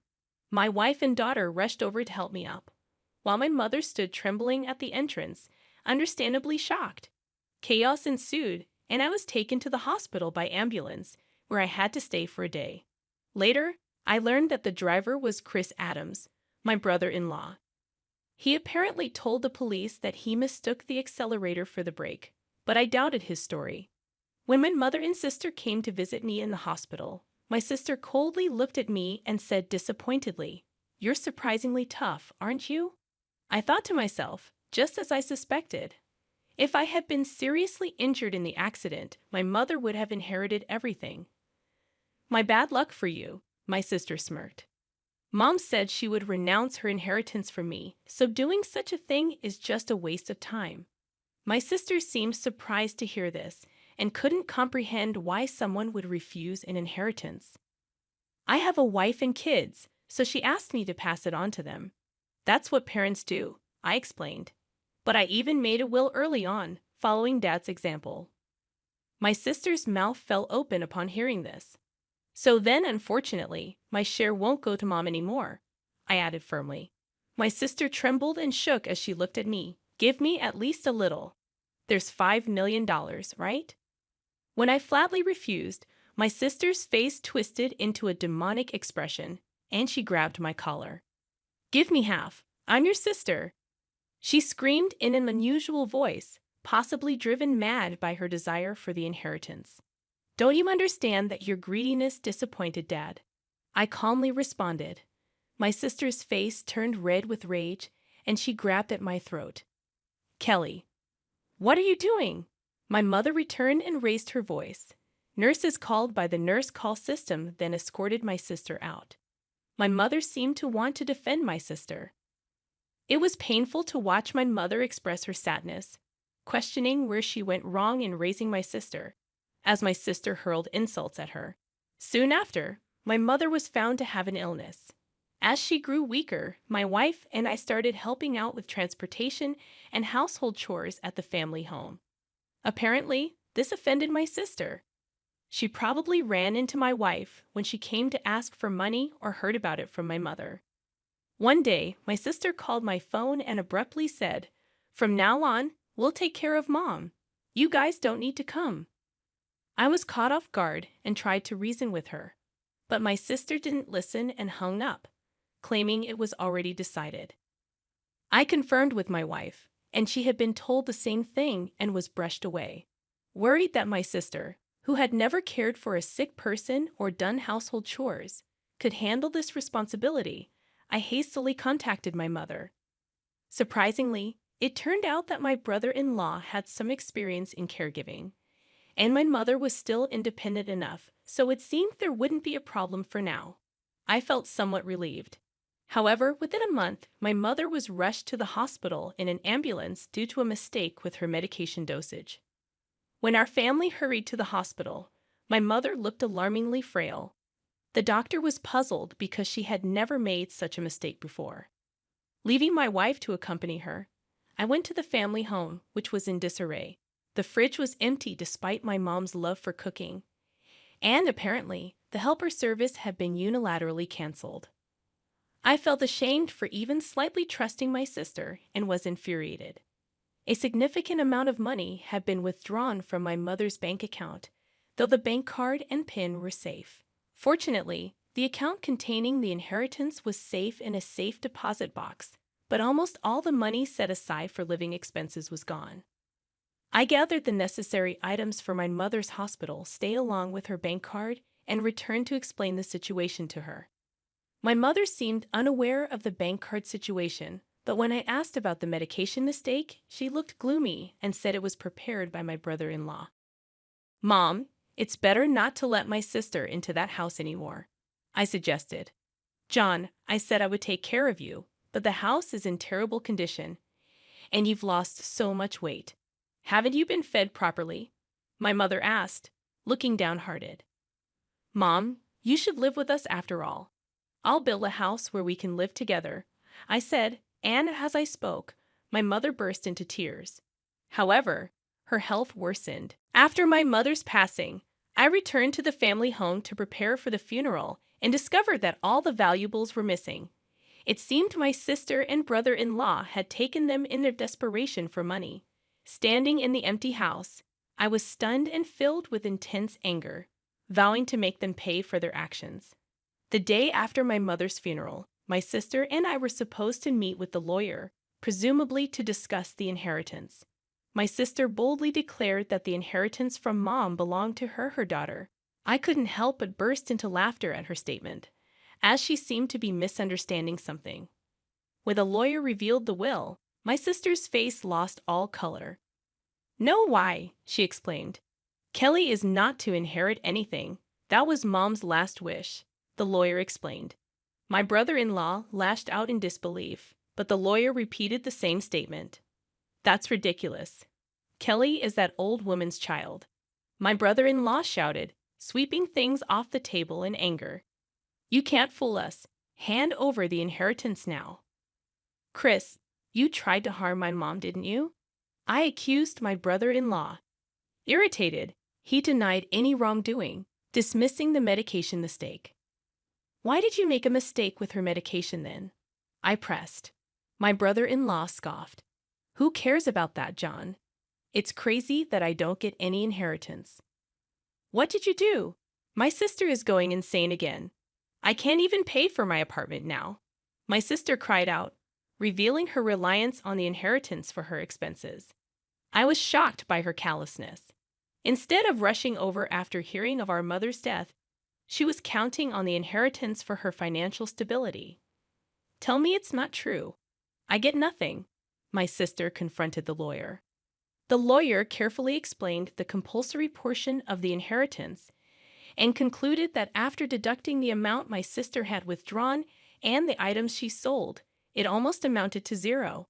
My sister scratched her head in frustration. "That can't be true. It can't be so little." my sister muttered to herself. Unbeknownst to my sister and me, the majority of my mother's estate had already been gifted to my daughters, her grandchildren, during her lifetime. That's why the amount available for inheritance was so small.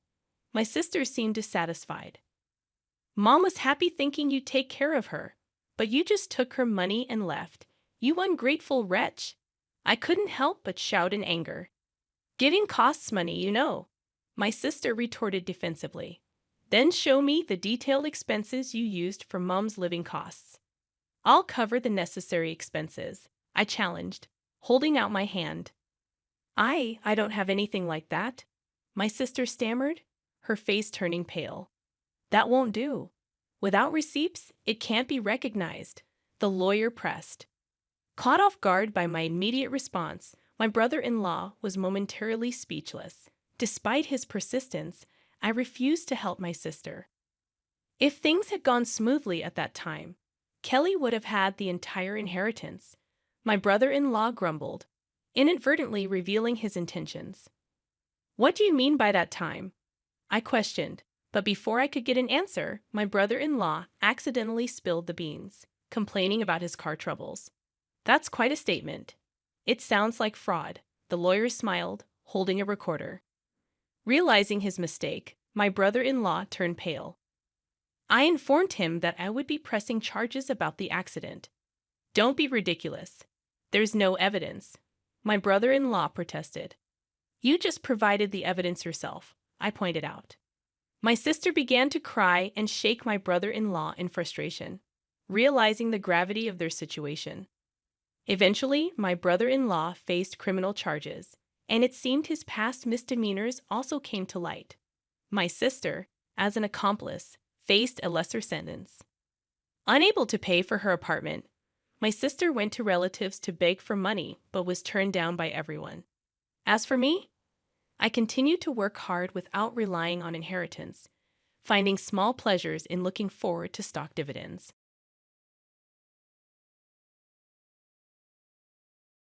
I was in the middle of buying a house and getting ready to move when suddenly my mother-in-law showed up with a crazy idea. She wanted to live with us. She'd always treated me badly, making me work like crazy whenever I visited their house. My father-in-law didn't do anything to stop her. It seemed like she wanted to move in with us just to make me work for her. Determined to stop this, I told them a surprising fact.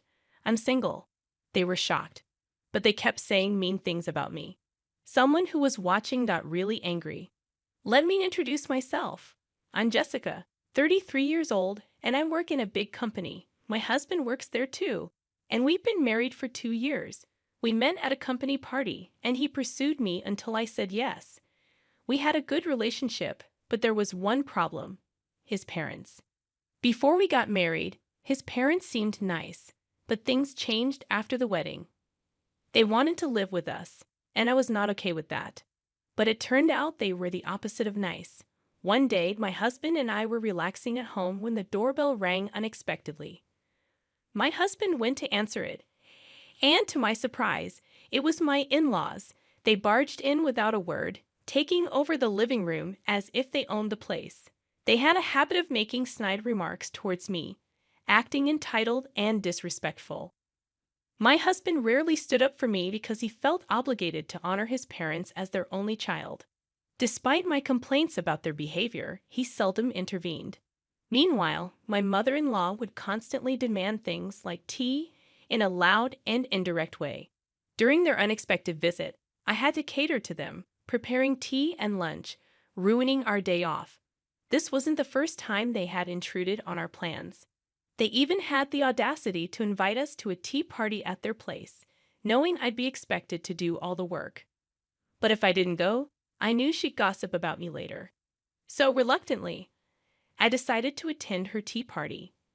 I wished my husband would stand up for us, but I knew it wouldn't work. On the day of the party, we were expected to arrive early. My mother-in-law scolded us for being late, even though it wasn't entirely our fault. Then she put me to work right away, while she relaxed and watched TV.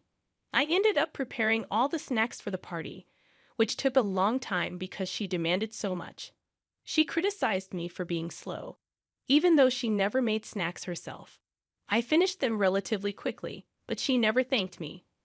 I realized she purposely asked for more to hassle me.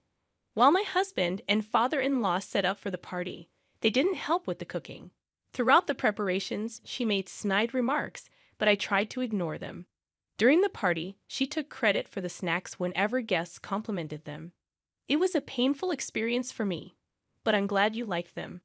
Even though she didn't help at all, she took credit for my work. Furthermore, when the discussion turned to daughters-in-law, she made up stories, saying things like, "My daughter-in-law treats me like a slave." It was very uncomfortable for me. After the tea party ended, I had to clean up everything, and she even asked me to clean the room. I felt like a maid, holding back tears. I thought to myself, I'm never coming here if she calls me again. But life wasn't that easy. The tea party seemed to be a big hit and became a regular event, especially since many said they loved the snacks. "Jessica, there's another tea party next weekend. Please come." "But I have work that day." "You can take a day off, right?" "Are you trying to embarrass me? If you don't come, I'll make sure you get divorced." She called me unexpectedly and insisted I come. Even when I said I had work, she showed no mercy. I didn't have the courage to oppose her and felt threatened by the possibility of divorce, so I always obliged, taking days off from work. As a result, I ended up working tirelessly for these tea parties and taking frequent leaves from work, which made things uncomfortable at my workplace. Whenever I discussed this with my husband, he just said, "Come on, she doesn't mean any harm. Just let it go." He never really helped. Before I knew it, I found myself constantly pondering how to break free from this miserable life. The answer I came up with was to get a divorce. It meant separating from my husband David. Honestly, I grappled a lot with the decision. Even though I felt betrayed by David not helping me, a part of me still loved him. I didn't want to continue a life tormented primarily by my mother-in-law. By divorcing David, we would essentially become strangers, eliminating the need to interact with my in-laws. The only remaining issue was whether David would agree to the divorce. "I don't want a divorce," David said, surprised by my sudden suggestion. "I can't stand dealing with your mom anymore. You know what our relationship with her is like, right?" "I get it, but that doesn't mean we have to divorce.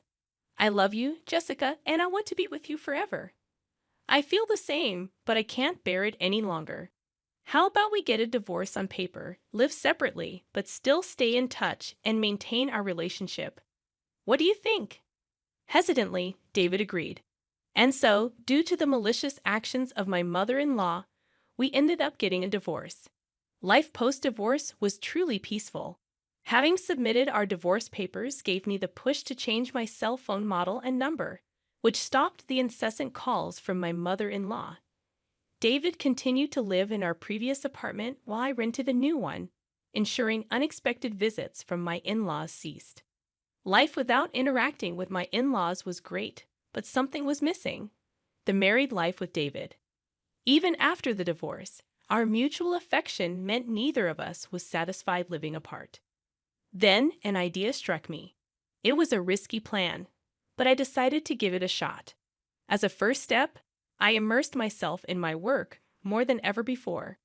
After explaining my situation to my colleagues post-divorce, I regained their trust by dedicating myself fully to work.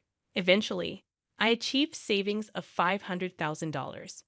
Since college, I had enjoyed saving money, dreaming of buying my own home someday. Having finally saved up $500,000, I felt confident about buying a decent home. I quickly reached out to David to discuss buying our dream house. "A house? It's gonna cost a lot." "How are you going to handle that?" David asked. "Don't worry about it. I've saved up. How about we visit some show houses on our next day off?" I suggested. And so, we planned a day to visit show homes. David, amazed by my savings, expressed his gratitude, making me feel my efforts had paid off. "By the way, let's not tell your parents about the house just yet. We'll inform them when the time is right," David suggested. "Got it. Knowing them, they might make things complicated," I agreed. Reaffirming our wish to get back together, we steadily made preparations for our dream home. After some time, we visited various model houses, discussing preferences like where to have an outlet, kitchen layout, and a view of the living room. Considering future children, we kept their needs in mind. Finally, the blueprint was completed and construction began. Discussing the budget with the contractor, we made sure it stayed within $500,000. David mused as we admired the location of our new house. I'm excited. Speaking of which, have you made up your mind about our plan? For us to live happily in our new home, it was crucial to ensure there'd be no interference from David's parents. David needed to either convince them to keep their distance or cut ties altogether. I'm sorry, I just can't make up my mind yet, David admitted. You know, I'm an only child. Of course, I understand all the terrible things Mom did, but I owe her for raising me, and I'm worried about what'll happen to her if I'm not around. I couldn't forgive my in-laws, but I did understand how David felt. Well, it's up to you, David, I replied. I bought the house under my name, and since we're divorced, you don't have to force yourself to come here. I let him know. Now it was up to David to decide. We parted ways that day. I had some time before the new house was ready, so I got back to work and slowly prepared for the move. Regardless of David's choice, I was ready to give his parents a hard time. Either way, my plans seemed to be working out. After getting home from work one day, I continued my moving preparations. Then my phone buzzed, indicating a new message. It was from David. Good job. Seeing the message from David, I smirked. Things were looking like they'd head towards the best possible future. After a while, my dream house was completed. It turned out great, just the way I wanted it. Seeing the finished home made me realize the magnitude of this purchase. But just because the house was ready doesn't mean I was content. The real challenge was about to begin. Since I had been preparing to move even before the house was ready, the movers smoothly transported all my stuff to the new place. After the move, I went to the apartment where I used to live and where David now lived alone. I sat at the dining table in the living room and soon heard a flurry of noises from the entrance.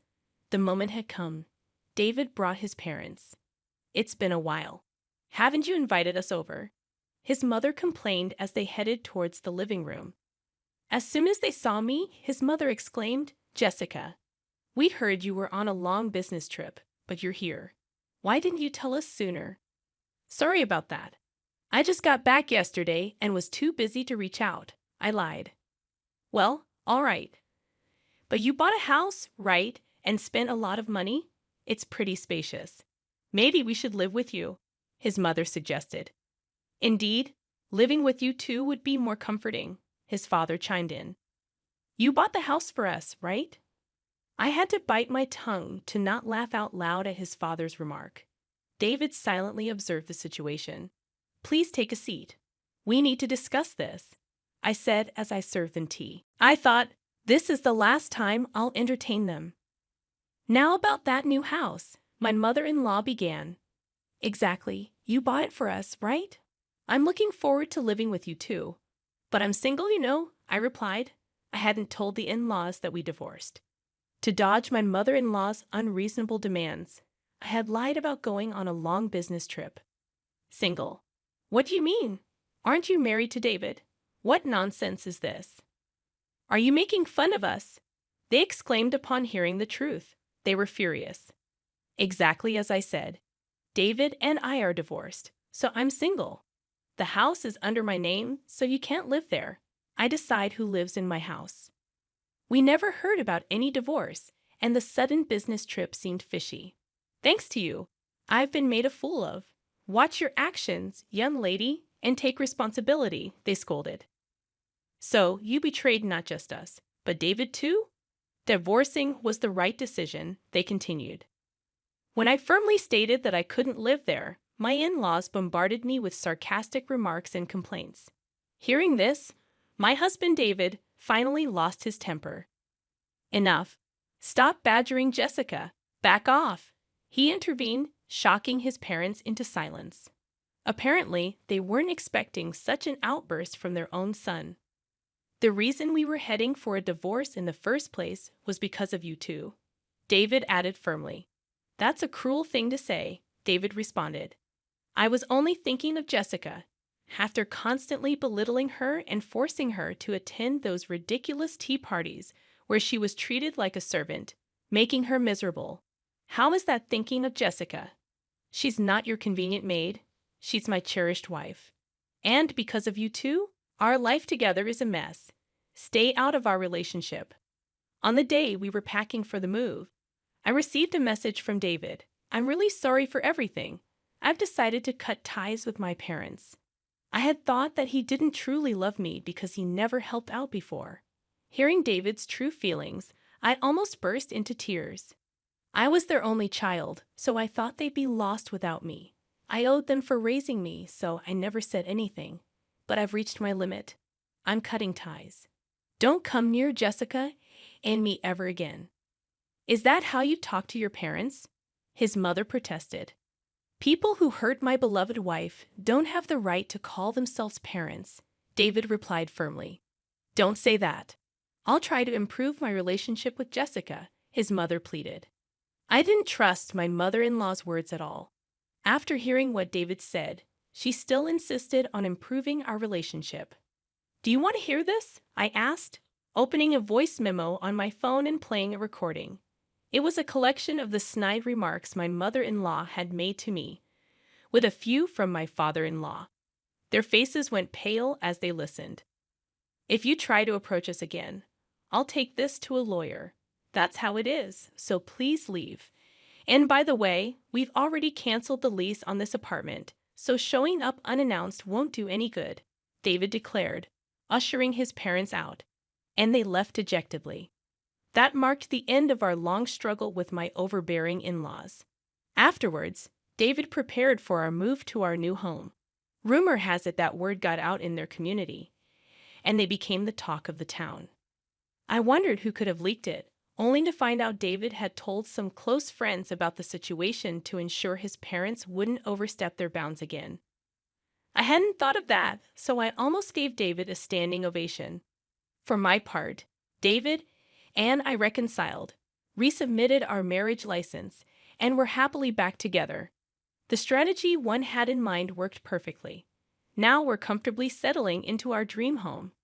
It was quite an investment, and given the uncertain circumstances when we bought it, I was nervous. But living here happily with David, I feel it was worth every penny. And then, to our surprise, I was pregnant.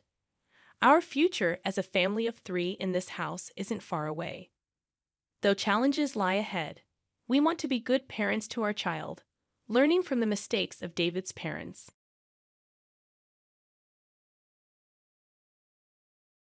She was always in my way and really annoying, my husband said angrily right to the end. It made me wonder if he was even human. He was the worst, not just as a parent, but as a person. I felt sorry and determined to get revenge as I stood in front of everyone at the funeral, reading the letter our daughter left behind.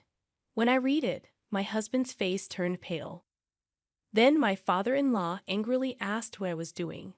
Revenge was about to begin. My name is Elma. I'm a 40-year-old housewife. I've been married to Carl for 15 years.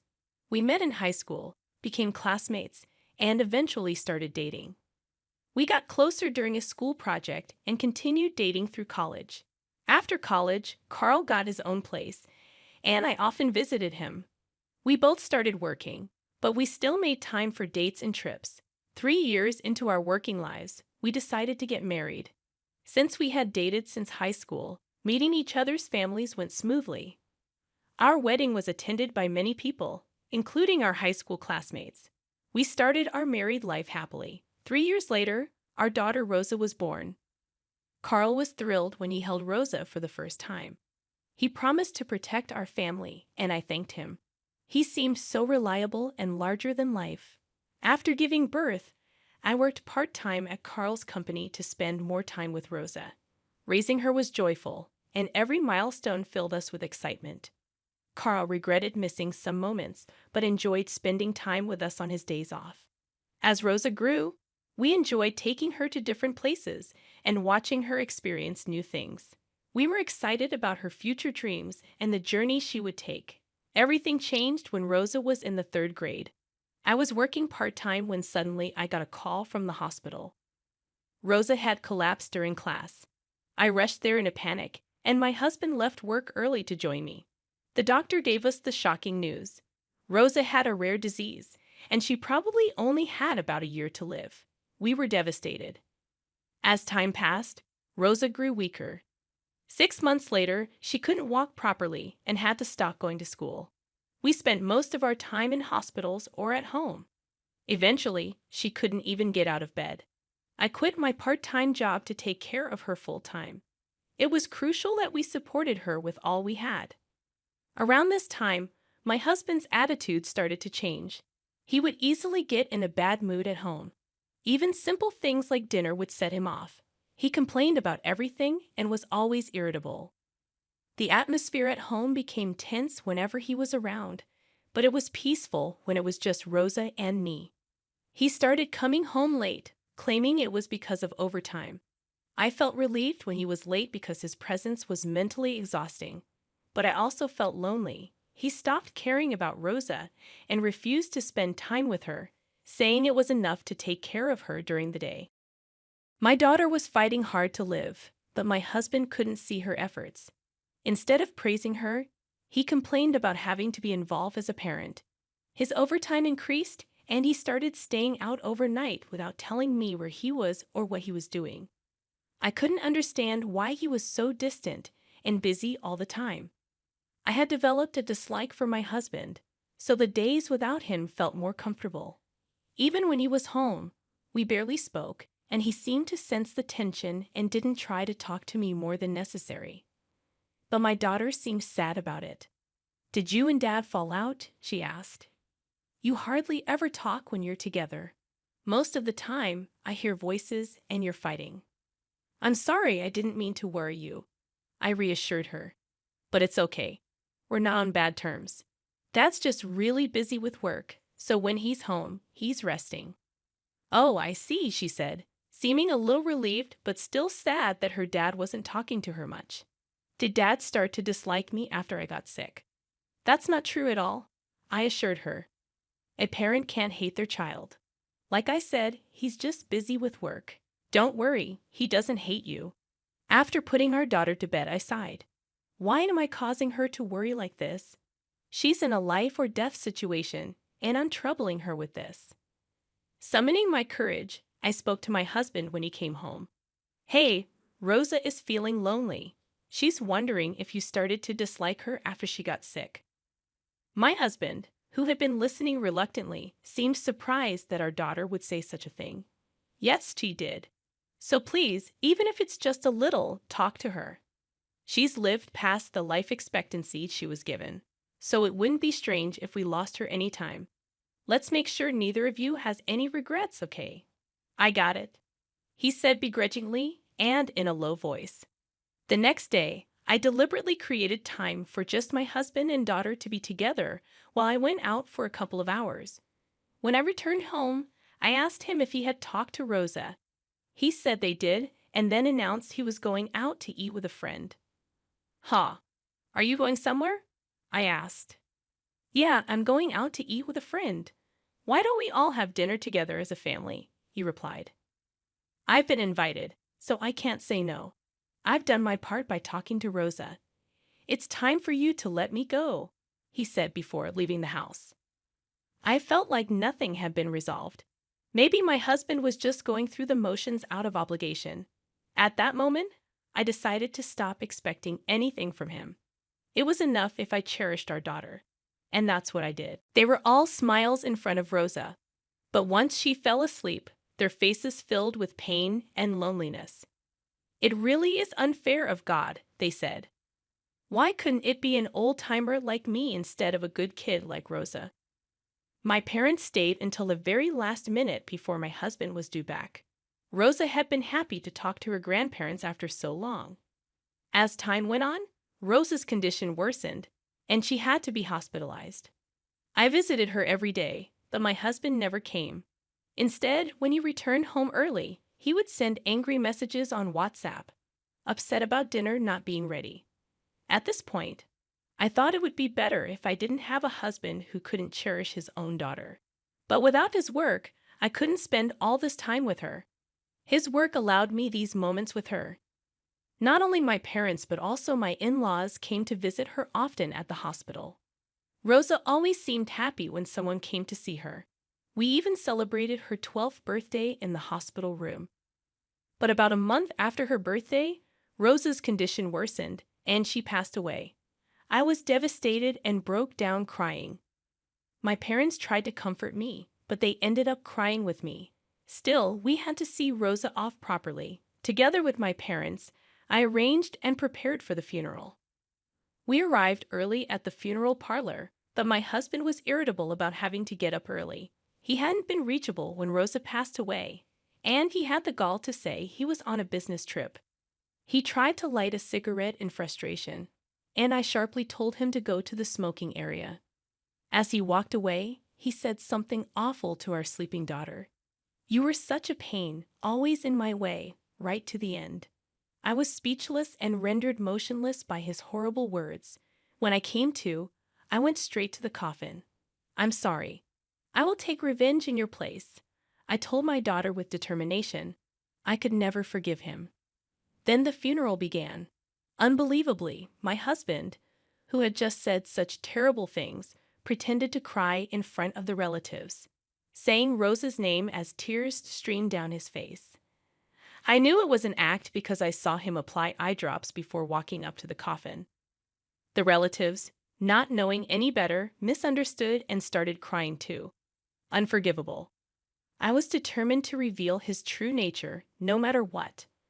As the funeral was drawing to a close, it was time to read the letter left by my daughter. "What? There's a letter?" My husband was clearly surprised, not having known about it. "Yes, there is. I have to properly convey the words she left behind to everyone," I replied. I stood before the funeral attendees and began to read my daughter's letter aloud at the microphone. The letter was mostly words of gratitude to me for the care I had given her. With each word I read, tears came, and I choked up. The relatives also started to cry along.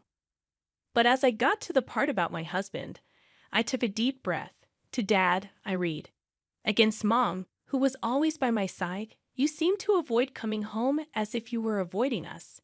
Even when you came home, all I could hear was your voice yelling at her in my room. Dad used to make time to play with me when I was little, taking me on drives to all sorts of places. But after I got sick and became bedridden, Dad seemed like a completely different person. Mom always pretended to be strong in front of me, but I could tell she was really struggling with how Dad was behaving. It hurt me, thinking maybe it was my fault things turned out this way, but it seems that wasn't the case. Remember the day Mom went shopping, and it was just Dad and me at home? You came to my room and talked to me. Then, maybe because Mom asked you to, I was so happy. It felt like the old Dad had come back. But then, thinking I was asleep, you took a phone call. You were talking to a woman I don't know.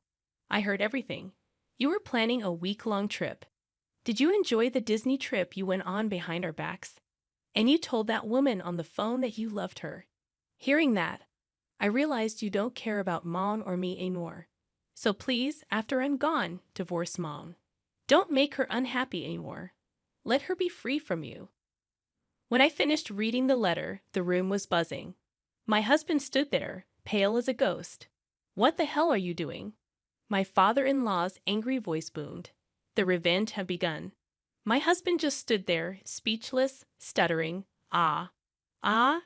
My father-in-law grabbed him by the collar and yelled, "You fool!" before striking him across the face. My husband, staggering, denied the affair, saying, "It's not what it looks like. There must be some mistake." But my father-in-law replied, "What's the mistake? Rosa would never lie." My husband stuck to his denials, holding the microphone. "I haven't had an affair," he insisted, but I wasn't buying it. "I've already caught you. Stop with the futile resistance," I told him. Yes, I had seen my daughter's letter beforehand and hired a private investigator. I had gathered plenty of evidence of my husband's affair. I showed the photo on my smartphone to everyone at the funeral. All the relatives attending glared at my husband. How could you go on an affair trip when your own child's life was hanging by a thread? You're finished as a human being. I didn't raise you to be such a terrible adult. My parents disowned him. My husband collapsed on the spot, trying to escape the pain. That's no excuse for having an affair. And if that were true, you would have spent more time with Rosa. Don't lie now when we've come so far, I admonished him. Then I heard from his parents that he was asking them for money for Rosa's medical expenses because it was so costly. You exploited your daughter's illness to collect money and have an affair, didn't you? I accused him. Don't give me that. How dare you do such low things and then talk about suffering? Rosa was the one suffering the most, fighting desperately to survive her illness. To have a father like you, Rosa was the one to be pitied. I shouted at him with all my might. He fell on his butt, let out a small yelp, and then hurriedly ran away from the place. After that, I reset and continued with my daughter's funeral. My in-laws apologized deeply and offered to help with the divorce and alimony in any way they could. I proceeded with the divorce and demanded alimony through a lawyer introduced by my father-in-law. But that wasn't enough for me. I took the house my husband had bought and also told everyone at his workplace about what he had done. My ex-husband quickly lost all credibility at the company and was demoted and sent to work in a remote location. He asked his affair partner to come with him, but she promptly dumped him, saying she had no interest in a man without money. In the end, to his affair partner, my ex-husband was just a rich plaything. He was abandoned by his parents and relatives, left to work alone in a distant place, living a lonely life. It's all what he deserves. And honestly, I'd like to beat him up to my heart's content if I could. Meanwhile, I sold the house I got from my ex-husband and moved back to my parents' house. With the alimony from my ex-husband and his affair partner, I had a considerable amount of money. I didn't feel like working for a while after my daughter passed away, but gradually I started to think more positively and began working part-time at a cafe near my parents' house. Mom's homemade cake. Rosa loves it so much. I remember my daughter saying that. Now I bake sweets every day while working at the cafe and honing my pastry skills. I hope to one day serve my own creations on the menu. Just like how my daughter was happy eating my cake, I want to see someone else smiling while eating my cake for my daughter's sake. I have to live my life to the fullest. With that thought, I put my all into working towards my dream.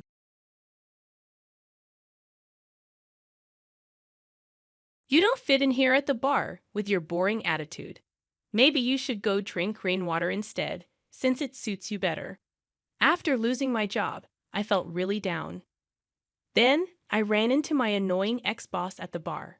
He stole my seat, as usual. But then something unexpected happened. My name's Michael. I'm 59 years old, and I work at a small toy company called Colorado Toys. I'm not great at talking to people, but I try to be polite to everyone. I even came up with a popular toy, but my colleague Kevin took all the credit. He was good at making himself look good, while dumping his work on others. Because I'm not good at speaking up. My bosses didn't think much of me. Kevin eventually became my boss, and he treated me like I was useless. He'd insult me and make me work overtime. He was right about one thing, though. When I went home, it was lonely. I used to live with my wife and son. My wife was wonderful, always happy, and taking care of our home and son.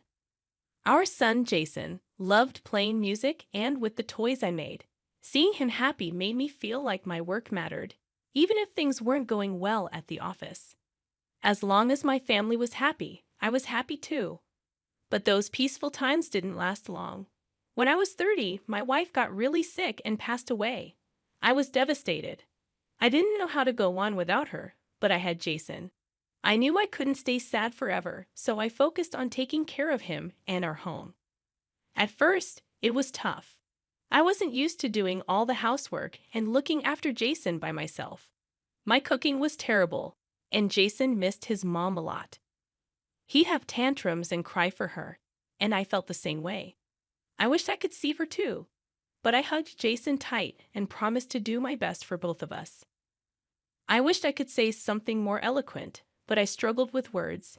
It was hard, but I got better at running the house over time. As Jason grew up, he started helping me more, which made things easier. Even though we didn't talk as much when he became a teenager, he still pitched in with chores. On his 21st birthday, Jason thanked me for raising him all those years. I was so touched that I cried. Seeing him grow into a kind person was a relief. When he graduated from college and moved out on his own, I was happy for him. But I felt lonely in our empty house. Before I knew it, I was 59 years old. One day at work, my boss, Kevin, came up to me with a smirk. He told me I was fired, saying it was because of downsizing. Even though I hadn't caused any trouble, I hadn't done anything remarkable either.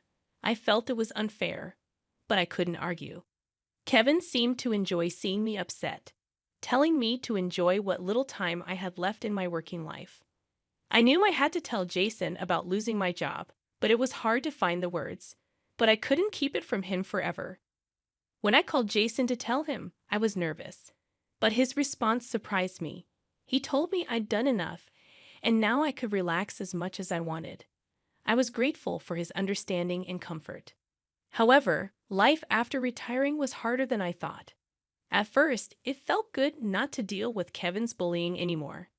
But soon, I felt lost and aimless. Watching TV didn't lift my spirits. I realized that work, even with Kevin, had given me purpose. I took pride in making toys and imagining kids playing with them. But now, I couldn't find anything else that made me happy. After 6 months of retirement, I started to feel like I didn't know what I was living for anymore. Sometimes I'd talk to my wife's picture, wondering what I should do next. One day, I saw a TV feature about a beautiful waterfall in a forest. I didn't have any particular interest, but I watched because I had nothing else to do. The waterfall looked so peaceful and calming. I felt drawn to it. To change my mood, I decided to visit the waterfall. It had been a while since I felt motivated to do something on my own. Leaving my sadness behind, I quickly got ready for the trip.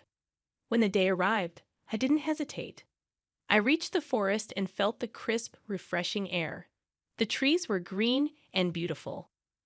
After about an hour of walking, I saw the waterfall. It was even more stunning in person. Just watching the water flow was soothing. Since it was a weekday, there weren't many people around. As I was thinking of finding a spot to sit, I noticed a young woman sitting nearby. She seemed to be in pain with her swollen foot. I asked if she was okay, and she tried to smile, but it was clear she needed help. She had come to the forest by rental car, and it would be hard for her to walk back alone. I'd offered to take her to the hospital, and she seemed relieved. "So I can give you a lift? Please don't push yourself," I offered. The woman hesitated, but I assured her, "Please don't feel obliged." Eventually, she relented and said, "Please, I would appreciate that." I twisted my ankle walking in the forest. I didn't want to return without seeing the waterfall, so I pushed myself, but it got worse. I supported her out of the forest and drove her to the hospital in my rental car. The doctor said it's not serious, that she needed to rest for a while. Afterward, I took her to the hotel where she was staying. Her name was Emily, and she loved traveling. Emily told me about the various tourist places she had visited. She was a great storyteller, and listening to her made me want to visit those places. Surprisingly, the conversation flowed smoothly even though it was our first meeting. We continued chatting even after arriving at her hotel room. During our conversation, I learned that Emily lived in the same town as me and even knew about my former workplace. It's surprising how well she knew about such a small company. Eventually, the topic changed, and she asked, "Why did you come here, Michael?" After some hesitation and wondering where to start, I ended up telling her everything from the beginning. "Well, actually, I got fired from my job." Despite it not being the kind of story you typically share with someone you just met, I said. Emily listened to it all. It turned out that she had also quit her job due to exhausting office relationships and understood my situation. Her love for travel began as a way to refresh herself by visiting different places around the country. For all the hardship you faced, I'm sure good things are ahead in your life, she comforted me. Her empathy touched me deeply, and I was grateful. Despite the unexpected events, it turned out to be a heartwarming trip. After returning from the trip, I received a call from Jason. He invited me out, saying, "There's a great bar I know. How about we go for a drink?" It may be nosy of me, but I was worried you might have been feeling lonely, Dad. Let's go out and have a good time. I have a lot to talk about too. Not nosy at all. It's true that I've been living a lonely life lately, I admitted. I appreciated Jason's concern. Come to think of it, it had been a long time since Jason and I had a drink together. I think the last time was on his 21st birthday. The thought of drinking with my son after so long lifted my spirits, and I quickly agreed. Unfortunately, it was pouring rain on the day of our appointment. Still, the thought of seeing Jason made the rain seem less dreary. Bothered, I took the train and arrived at the designated bar. But Jason hadn't shown up yet. The place was bustling, and most seats were taken. Luckily, there was one empty seat near the entrance, so I took it. As I perused the menu, the bar door swung open. I glanced up and was shocked to see Kevin walk in. He noticed me too, initially looking surprised before his expression turned mocking. "Well, well, what a coincidence to see you here, enjoying life after getting fired," he said, taking a seat opposite me. My son is supposed to join me soon. I'm sorry, but could you please find another seat?" I requested. Kevin's eyes narrowed, and he waved dismissively, saying, "Why should I care? I want to drink here too. Besides, I'm a regular. I should be given priority." His demands seemed ridiculous, but Kevin persisted, insulting me further. Feeling uncomfortable and not wanting to cause a scene, I reluctantly decided to wait for another seat. As I stood up, the door opened again, and to my surprise, Jason walked in with Emily. "What a coincidence to meet here. This is amazing," I exclaimed, surprised. Emily, however, seemed unfazed. "Meeting you here isn't a coincidence. Jason and I know each other and have an important matter to discuss, so we came together," she explained. Bewildered by this turn of events, I sat back down as Emily confidently approached Kevin's table. Kevin demanded to know who she was, but Emily, undeterred, took a seat and declared that they should discuss matters then and there. Surprised by her assertiveness, I sat down as instructed. Emily then dropped a bombshell. She was the daughter of the president of Colorado Toys, the company I used to work for. Meeting her while traveling was a stroke of incredible luck. Kevin was visibly taken aback as Emily continued, revealing that she had questioned her father about my firing and found out it was due to reports of poor work performance. I couldn't believe it, so I shared the story of our encounter during my travels with my father, insisting on a proper investigation. My father agreed to look into it, seeing how earnestly I pleaded. Emily glared sharply at Kevin. It turned out that Kevin had lied about my work performance, negatively influencing the management's opinion of me. "What evidence do you have for that?" "It's a false accusation," Kevin protested, his face turning pale. Emily remained calm. We obtained testimonies from Michael's former colleagues. They all unanimously said Michael was a good person. "It's strange that he was fired," she explained. Kevin's face now turned red with anger. "Those traitors," he exclaimed. Emily spoke with an air of disdain. "If you must blame someone, blame yourself for your foolish actions. You will soon face the consequences. Be prepared." Kevin stood up, moving aggressively towards Emily.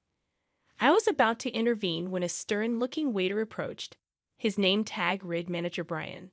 He gave Kevin a stern look. "Sir, I'm sorry to interrupt, but could you please leave? Your loud voice is disturbing other customers." "How dare you speak to a regular like me that way?" Despite Kevin's high-handed attitude, Brian responded firmly in a low voice. "I'll just say it as it is. You're a troublesome customer. When you get drunk, you cause issues with other patrons, and we've received complaints asking us to deal with it. We'd rather not have a regular like you, Chastened by Brian, Kevin turned pale and hastily left the bar. I thanked Brian profusely. "Thank you so much. You really helped us out." "It's no problem at all," Brian replied with a hearty smile before returning to the back of the bar. Afterward, Jason, Emily, and I decided to have a good time together. Emily and Jason had two important things to share. The first was about Kevin's misconduct. It was pure coincidence that Kevin was at the bar, and both were as surprised as I was. The second was a delightful piece of news. Emily and Jason were in a relationship and considering marriage. Their meeting story was quite touching. Emily, after graduating from university, had joined a major corporation on her own merit. However, once Emily's identity as the company president's daughter became known, baseless rumors spread that she had gotten the job through connections. No matter how hard she worked, she couldn't gain trust, leading to a difficult time. One day, she saw a man playing a street piano at a station. It was Jason. After graduating from a music college, Jason had been working as a pianist, performing across the country. According to Emily, Jason's performance was wonderful, and just listening to it felt like a balm for her soul. She approached Jason to thank him after his performance, but she was so moved that she found herself in tears. Concerned, Jason listened to her story and suggested she travel around the country. He often traveled for work and believed unexpected encounters and discoveries enriched the heart. Upon hearing that, Emily decided to quit her job and set out on her travels. As she kept in touch with Jason during her journey, they grew closer and eventually started dating. Jason had arranged this meetup to introduce Emily and simultaneously cheer me up. Naturally, I supported their relationship and congratulated them. "Congratulations. I'm looking forward to the wedding," I said. Jason laughed and said, "We haven't even decided when to get married yet." "You're getting ahead of yourself." But he looked pleased. The three of us then enjoyed a pleasant meal and drinks together. It seemed that Brian, the manager, had overheard our conversation as he kindly provided us with some complimentary dishes. A few days after the incident at the bar, I heard from Emily that Kevin had been fired. It turned out he was not only harassing others but also embezzling company funds. Apparently, his family had enough and left him. Meanwhile, I returned to work and got involved in toy development again. My past achievements were recognized and I was promoted. Now able to fully utilize my skills, I launched new products one after another, contributing greatly to the company's growth. Many consumers thanked me for the wonderful toys, which was incredibly gratifying. Jason and Emily were also delighted with my success. As kids, they loved the toys I developed, so their happiness meant even more to me. Recently, they celebrated their wedding, and they are now enjoying a blissful married life. Influenced by Emily, I've grown quite fond of traveling, often taking trips on weekends.